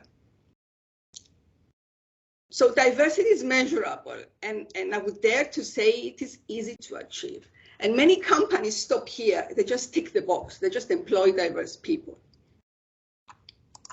Now, the term equity refers to giving all these different people the support they need rather than equal support to have equal opportunities in the workplace.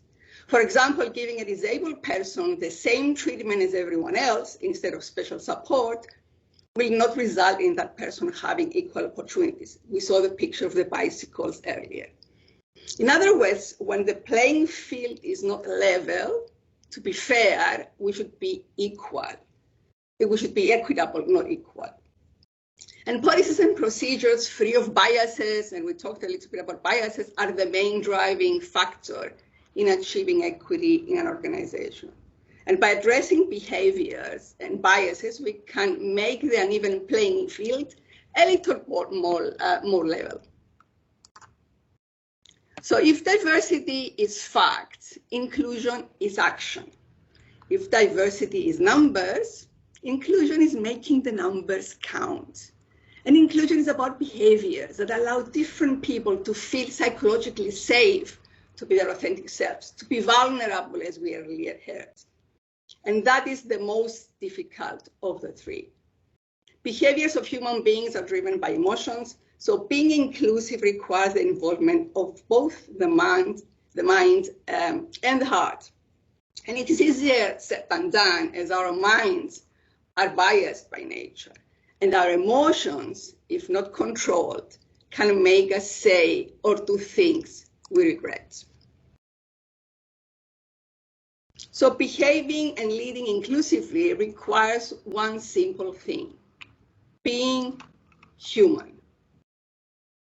So if we manage to get our numbers right, and we have diversity, and our policies and procedures right, and we have equity, and our behaviors right, and we have inclusion, what do we create? The answer is magic. A workplace that has a sense of belonging that I mentioned at the beginning. What all human beings want. Now that we have seen what is diversity, equity, and inclusion, let's move to the why. So we look at each one of the four perspectives separately, starting with the most obvious one, the employee perspective.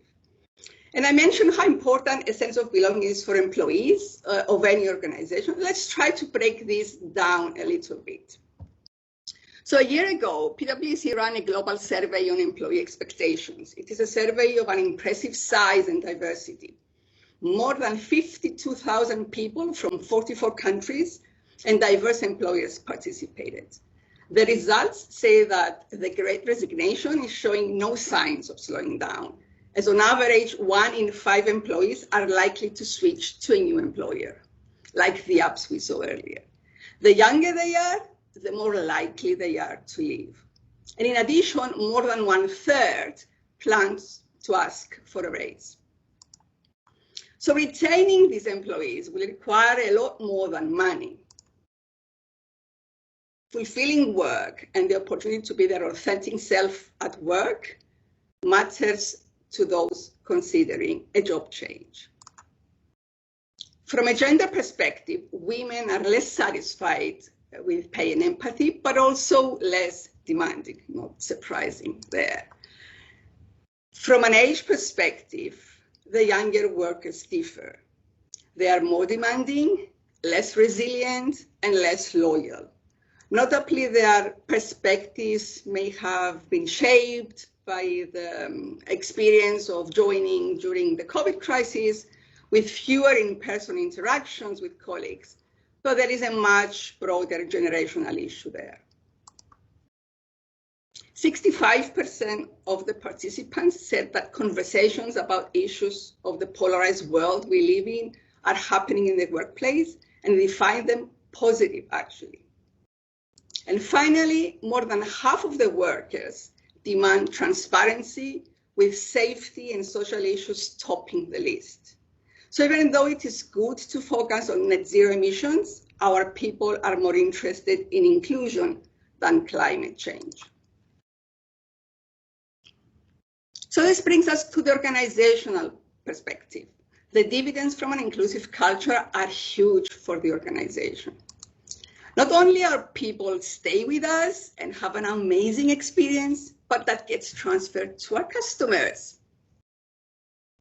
Diverse and inclusive teams come up with better solutions, boosting creativity and innovation and helping in managing risk. Risk management can also take the form of proactively avoiding employee lawsuits for harassment, unfair treatment, etc. And there have been plenty of those with hundreds of millions being paid as compensation. And of course, all of this translating to better business performance and profitability. And it is not me saying this. Research has shown that 85% of CEOs see strengthened business performance with inclusion and diversity programs. 90% of companies that have invested in inclusion and diversity programs have seen an increased ability to attract talent, and companies with the most gender diversity are 25% more likely to experience above average profitability than companies with least gender diversity. Now, from a market perspective, customer expectations are pushing organizations to embark on the journey. Regulators have already started setting industry standards with an increasing demand for transparency. And diversity, equity, and inclusion sits under social of ESG, and it is also linked with governance. And finally, 86% of boards are asking for more to be done. And this is not women boards, because women are a minority on boards, as we all know. And of course, let's not forget the pressure from society.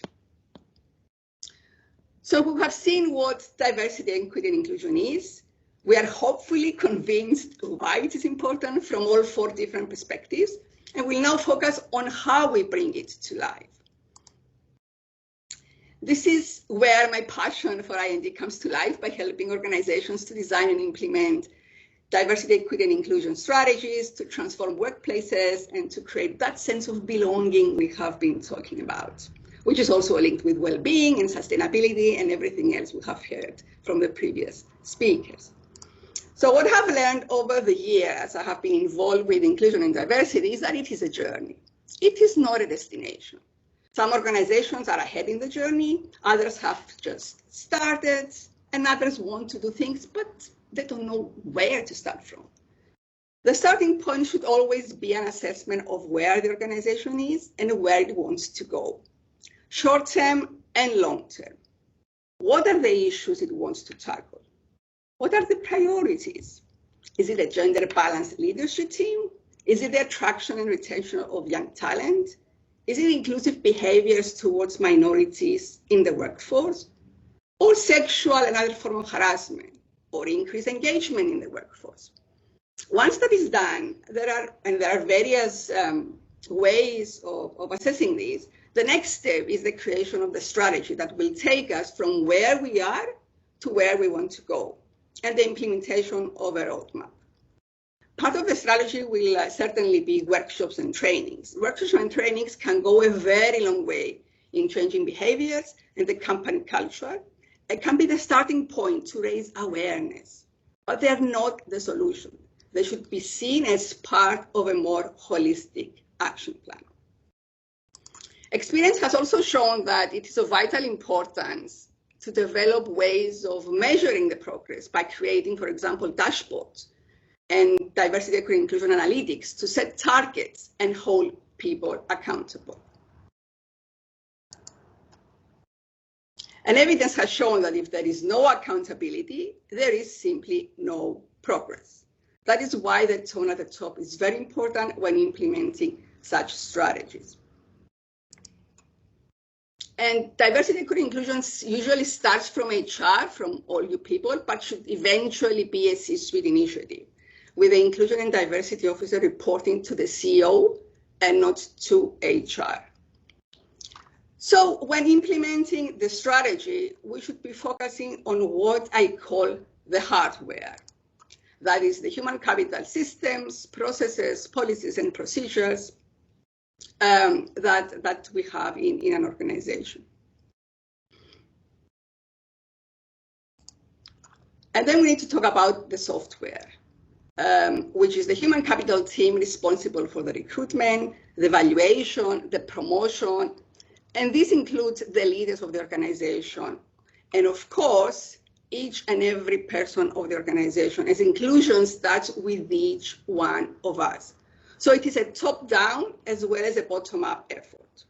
Some success tips would be to create allies who will spread the word. As we say in Greek, one shallow cannot bring spring. The CEO needs to be convinced of the business case. You start with awareness and then build with regular small steps. Create an annual business plan like you have for every other business. Set up an I&D committee. Use third-party support to say the messages for you. Sometimes when we say something, people don't listen. But when someone else comes from the outside and says the same thing, suddenly people start to listen. Use surveys. Listen to what your people are saying. Act on it, and then share your actions. And leverage the power of data. Data talks. So this brings me to the end of my short presentation, and I would like to finish with some takeaways.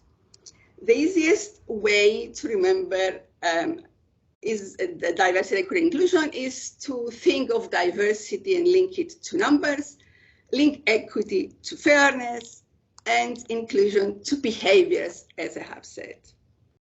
Now, moving from the what to the why, the message here is that diversity, equity, and inclusion is not just an HR initiative, but rather a must-have business imperative. In addition, inclusion, which is the hardest of the three ingredients, is fundamental for the people and the organization. As far as the how is concerned, always remember that diversity, equity, and inclusion is a journey with a starting point and no end. We just keep getting better, comparing ourselves to our old selves. Like in every journey, we assess where we are, where we want to go in terms of direction and speed, that is the goal. We create a strategy on how to achieve the goal, and we create ways of measuring progress and holding people accountable. Thank you very much for listening to me. Happy to give more information in the Q&A. Thank you for closing up what has been an excellent morning in terms of presentations covering trust, well-being, sustainable work, and equality, diversity, and inclusion. What I'd like to do now is invite my colleagues on who have spoken to you so far this morning, so Evrim, Herdis, and Danius, to join myself and Cleo on screen. And we've had some questions from our wonderful audience, and I'd like to put these to you. So I'm going to go back to trust to start off with, given that's where we started the morning. And Herdis, over to you. How do you measure the level of trust in an organisation? That's a nice, easy one to start off with, right? Very easy one. First thing that comes to mind, I would ask it in some kind of employee survey. That's kind of the most obvious way to do it, because this is a matter of if people feel trust or not. It's hard to measure, you know, quantitative, so it's a matter of qualitative measures. So I would ask in an employee survey. And just opening that to everyone else, does anyone else do anything different in their organisations, or is there metrics that perhaps some of you use?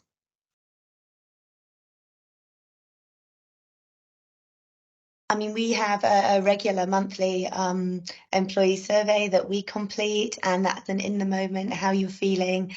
So really starting to give an ongoing conversation around all of the key issues that you might be facing at work. I think that's a really interesting way to do that. Yeah, and then of course you can link those results to other measures that you may have that you do with customers. and to see the correlation between it. But like I said, the most obvious would be employee survey. Thank you, Herdis. And then following on from that, someone has highlighted, what advice would you give on seeing co-workers and leaders in real life to help build trust? Could just 1 week each year, richer full interactions in real life be enough? Or does it need to be much more regularly? I think we need to talk about it, ongoing and talk about, what it is and the importance and how we can, build it by, working better together. So I think this is an ongoing work, and it's a not non-quick fix that you can find for this. And this relates to, the how healthy your culture is. So this is a big issue that is kind of the foundation for so many things that you have in your workplace. So no quick fixes for trust or any So other we can't just issue. have one day where we all come together and that's fixed the problem, no? Fair enough. And then moving on, how do we encourage leaders to embrace talents and skills rather than role profiles? Danius, I think that came from your talk this morning. Yeah. I think that it probably requires a mind shift, right? In how we understand what organization is and how we understand what job is in general, right? And I mean, everybody is kind of talks about that talent is everything, right? But actually what is happening when they get the talents in the company, we try to fit them into some kind of, boxes and tiny squares and say that's how you should be. So I mean, why do you need the talents then? And I think that independent of what you do, I mean, if you have a talented people, you can, can do anything whatsoever. So I think what is important probably is for leaders to rethink and challenge the assumptions they have about their own organization. Is it the only way that they can work this way or the other way? What is the third way, fourth way, or the fifth way? And then you probably might find, room for changing it all. But the other thing I believe is when you try to, divide the things you do into the supply chain and try to understand it by the skills and the hyper specialized skills that you need, it makes a difference. And it makes a difference in getting the talents that you definitely need. At the same time, it probably, if I'm not mistaken, that was PwC who made this great research on, how the, workforce mix will change in organization. And if I'm not mistaken, they say that 30% of employees, they are going to be not full-time employees, so probably we're going to be freelancers. So meaning we really need to think of, tiny things we need and get the right people for those tiny things that we need, rather than, again, putting them in the boxes. Thank you, Danius.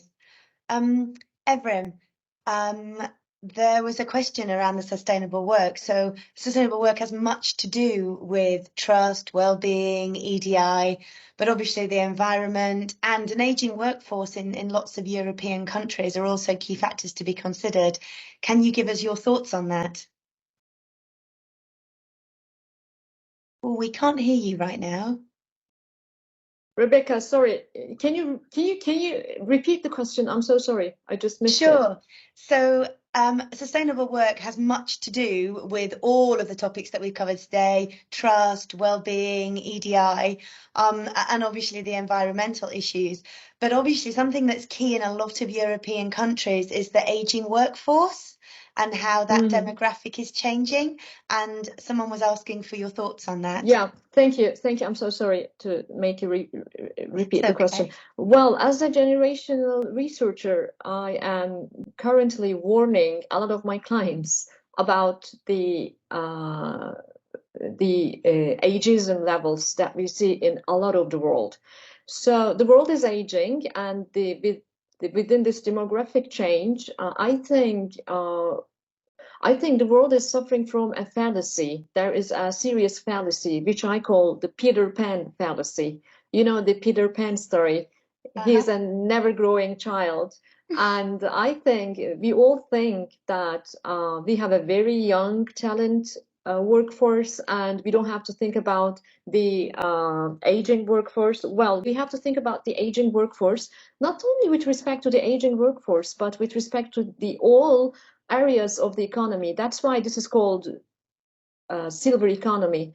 And with respect to silver economy, I think we should take the necessary steps as soon as possible.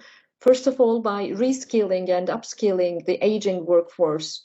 Please do note that reskilling and upskilling is needed not only for developing the 21st century skills of the young workforce, the young talents, but mostly for the aging workforce. So this is also about sustainability of jobs and sustainability of employability, right?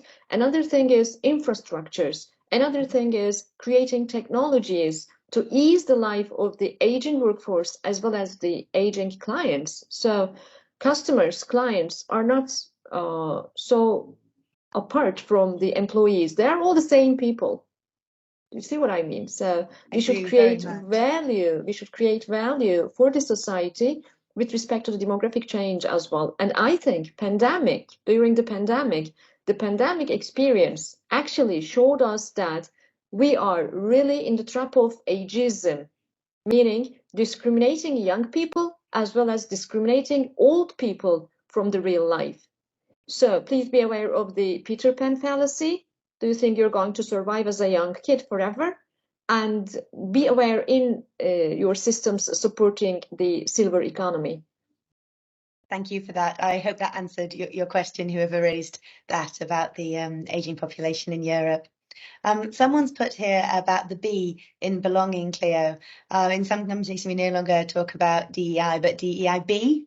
I noticed that was at the heart of what you said. And so maybe a little more on that for our colleagues who are interested in the B.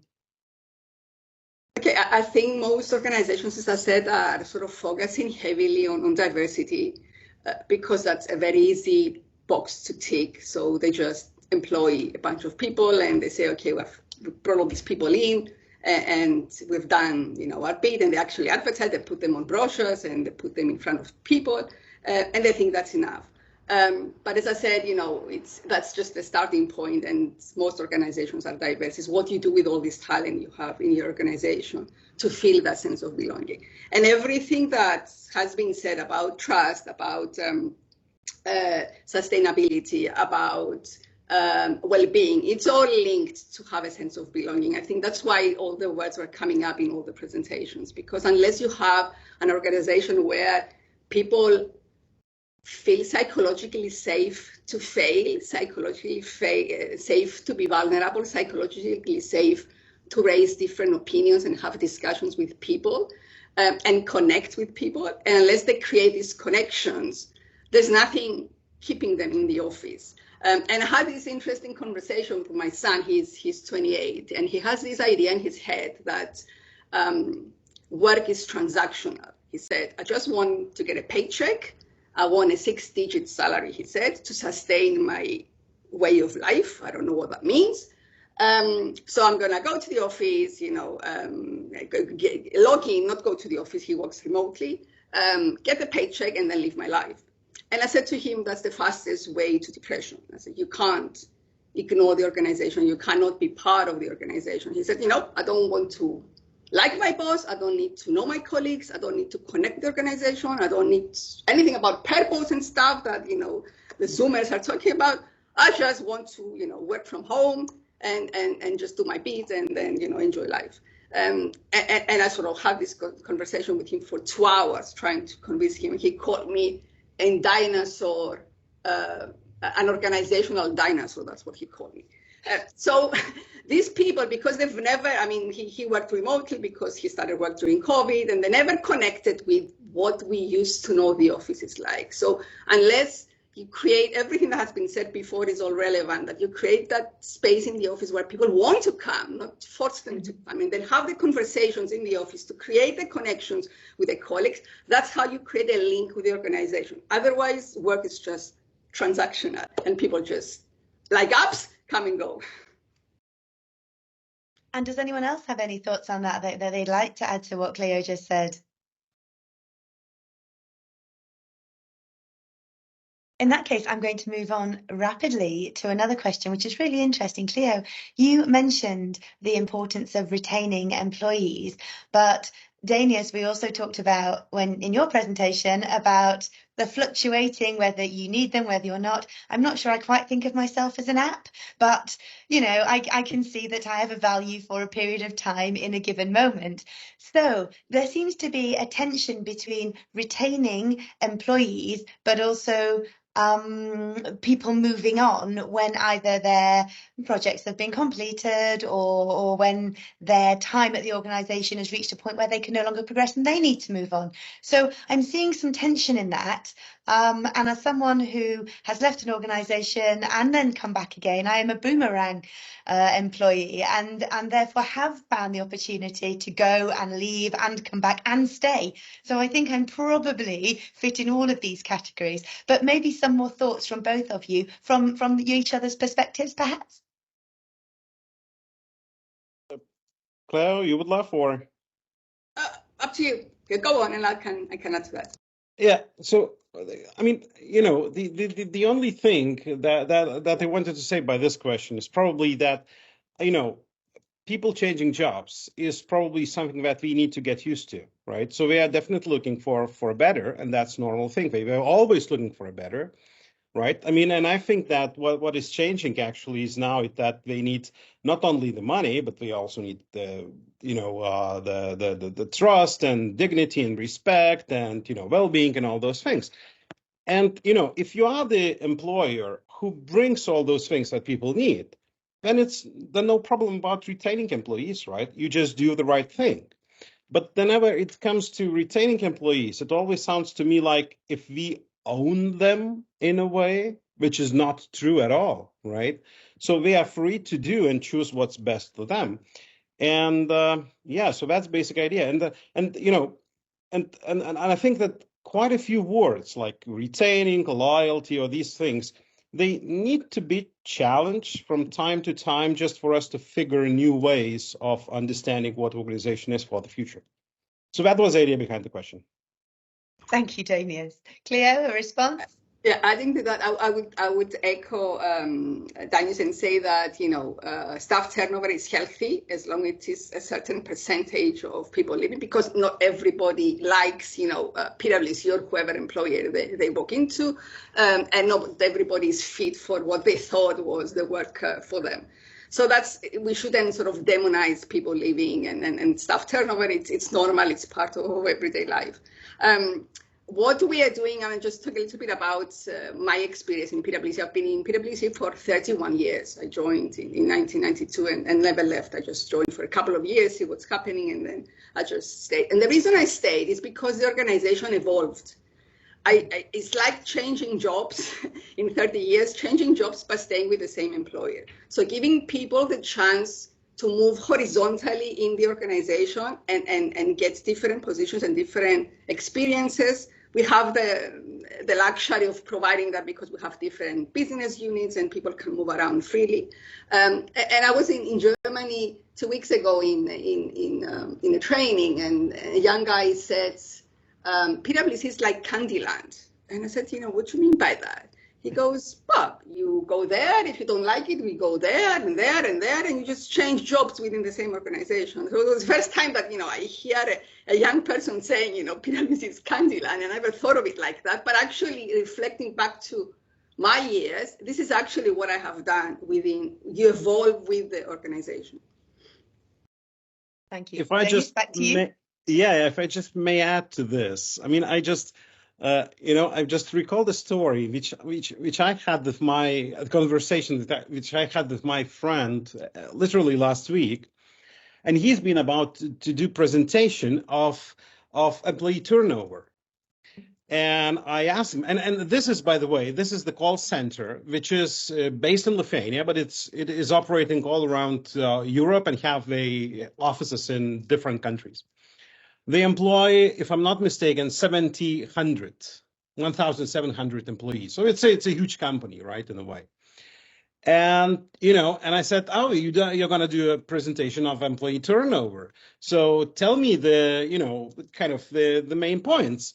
And he said, now, the main point is the following. what is the largest employee turnover you might imagine? And I said, like 40%. And now listen closely. Last year, they had 170% employee turnover. And I said, that's awful. You must be doing something wrong. And he said, no, we are happy about that. You know, so Okay. that's what I mean, that we do not need to take certain things as a given or as the things that they should be. They need to constantly challenge probably and rethink and reconsider. And in some instances, I do agree that loyalty and, you know, retaining employees is important. In some other instances, Thank you both, Cleo and Danius, for that. And thankfully, I have another question, which actually is for Evrim and Herdis. Someone wants to know your views on value washing. Now, if you've not come across this term or in that way, it's a form of fluffy and often meaningless statements companies make describing their work in value creation, where they're doing stuff for the greater good, for societal and environmental meeting. So what are your thoughts on value washing? Herdis, Evrim, whichever one of you would like to start. Yeah, I can have comments about value washing. Actually, washing has been here for so long. I mean, there is pink washing every single year when it is Women's Day, men giving flowers to us, and those pink, very girly ornaments here and there in companies. So this is a typical example of pink washing. And there is green washing. It is pretending as if we are giving much importance to the environment. And more than that, very, very much dangerously, we have value washing. Yes, it is fluffy. And you know what? The problem is we have been measuring value resonance in organizations for a very, very long time. And lately, I asked my colleagues in Turkey to give me the percentage of value dissonance during the last 5 years. Value dissonance means, you know, companies have values written on the walls and here and there, everywhere. And people have no idea about what the values are generally. And value resonance research is something like this. We ask all the employees at every levels, to what extent do you feel this value in your daily work experience? Mm-hmm. And unfortunately, just exemplifying from Turkey, 60% of tens of thousands of companies, participants told us that 60% told us that they're not resonating. So wow. 60% value dissonance means, okay, close the door and just have a couple of days off and rethink about your value creation. And the very big problem is, because I'm working a lot in employee value and customer value propositions for companies, and the biggest problem is a couple of big guys, big bosses get together and they just decide on the values. But value creation is not from top to bottom, it is from bottom to top. And every single participant of the organization should be given a voice, right? And because we can think of this value creation is all about good governance. You can create value for your clients, for your employees, for your customers, for your prospects, okay, for your citizens, but it's all about good governance, right? So please don't wash your values, because particularly the young generation, they don't buy it and they make fun of it. And very last comment, lately, we had a global research on the employee value propositions and customer value propositions of pharmaceutical companies globally. 80% of the values were the same. Really? Yeah. Interesting. Herdis?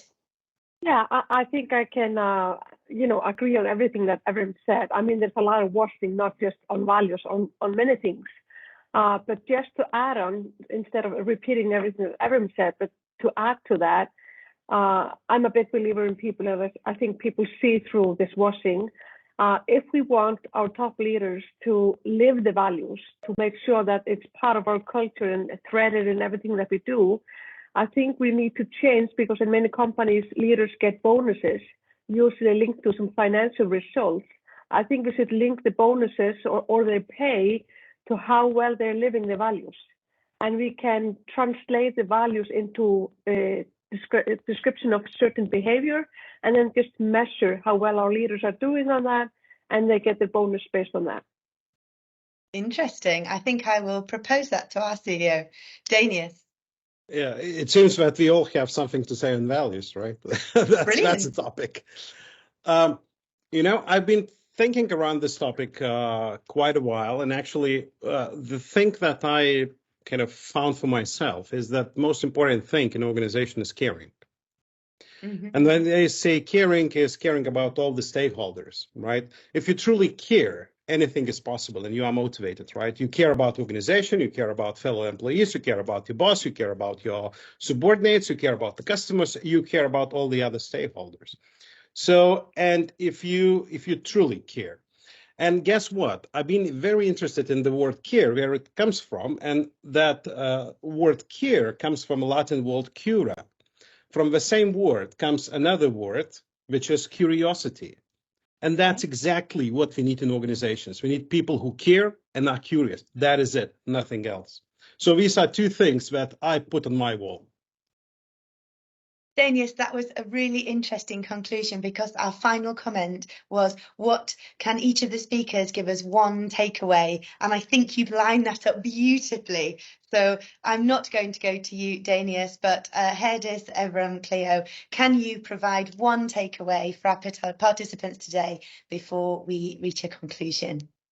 Yeah, maybe because he mentioned care and curiosity, both starting with C. I'm going to add one C word, which is courage. And I think we need to be more courageous as HR people to really, you know, use everything that we have to change the world, to change our workplaces, to help with the business results at the same time as we are improving people's quality of life. So courage is my word. Thank you, Herdis. Evren? Yeah, when we're talking about courage, I love the word courage, but I think we had better include vulnerability near courage, because, you know, sometimes we are afraid. I am known to be a courageous woman, but sometimes I'm afraid. But still, you can be courageous. And if you embrace your vulnerability, I think the path is going to be easier. Evren, thank you very much. So right now we have care, curiosity, courage, vulnerability. What's our final word going to be, Cleo? Okay, let me bring everything together, because one of the trainings I'm doing on inclusive leadership, there's a definition of what an inclusive leader is, and we talked about behaviors as well as financial targets being, you know, put on leaders. And inclusive leaders have 4 characteristics. 1 is curiosity, 2 is authenticity, 3 is humility, and 4 is care. So I think that brings an inclusive leader needs to have all 4 qualities, and of course needs to be courageous and as well. Yeah. Cleo, Danius, Evrim, Herdis, thank you so much for your inputs. Thank you for your presentations. We've had wonderful comments coming through in the chat. Thank you for being so engaging during the Q&A. And I would now like to hand over to my very own inclusive leader, to Evan, to conclude. Evan, the floor is yours. Wow, this was indeed something. This was a lot of wisdom on one day. I would just like us to reflect on the fact that this is a digital thing we have delivered. It probably would not have been possible without us going through COVID. It has done something with our mindset.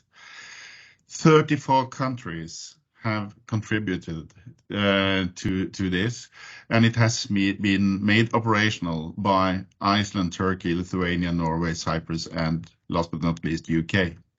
This is the value of cooperation. This is the output of you supporting your national HR association, and the output of your national association being a part of the EAPM. Great, thank you to Sigrun, Heidi Solveiga, Dainius, Ellie, Cleo, Berna, and Evrim. Aaron is our technical producer, and Natalia has done a lot behind the scenes. I would also like to include Mary from Ireland and Kristin from Norway and Tulia from Italy, who have all contributed to the International HR Day project. Last but not least, I would like to thank you. We have been from all over Europe and beyond. I'm sitting here. I'm in fact live from Panama now. I would like to say to you that your effort matters. Share what we have been through today on social media. A recording will be made available at eapm.org, and a link will be sent to you. It will probably also be made available at the World Federation, WFPMA.com, and several national websites. So thank you very much for joining. Thank you for working with people issues. Thank you for supporting your national association. 34 countries all over Europe. Caring. Dainius, you said it was the most important word. Sharing is caring, and we have really done that today. So be proud of what has been achieved so far, but for, my God, stay hungry. Be proud, stay hungry. That is my motto. EAPM.org is the place to go if you want to follow what is going on within the EAPM and community on International HR Day and beyond. Happy International HR Day. Thank you for joining, and thank you for making a difference.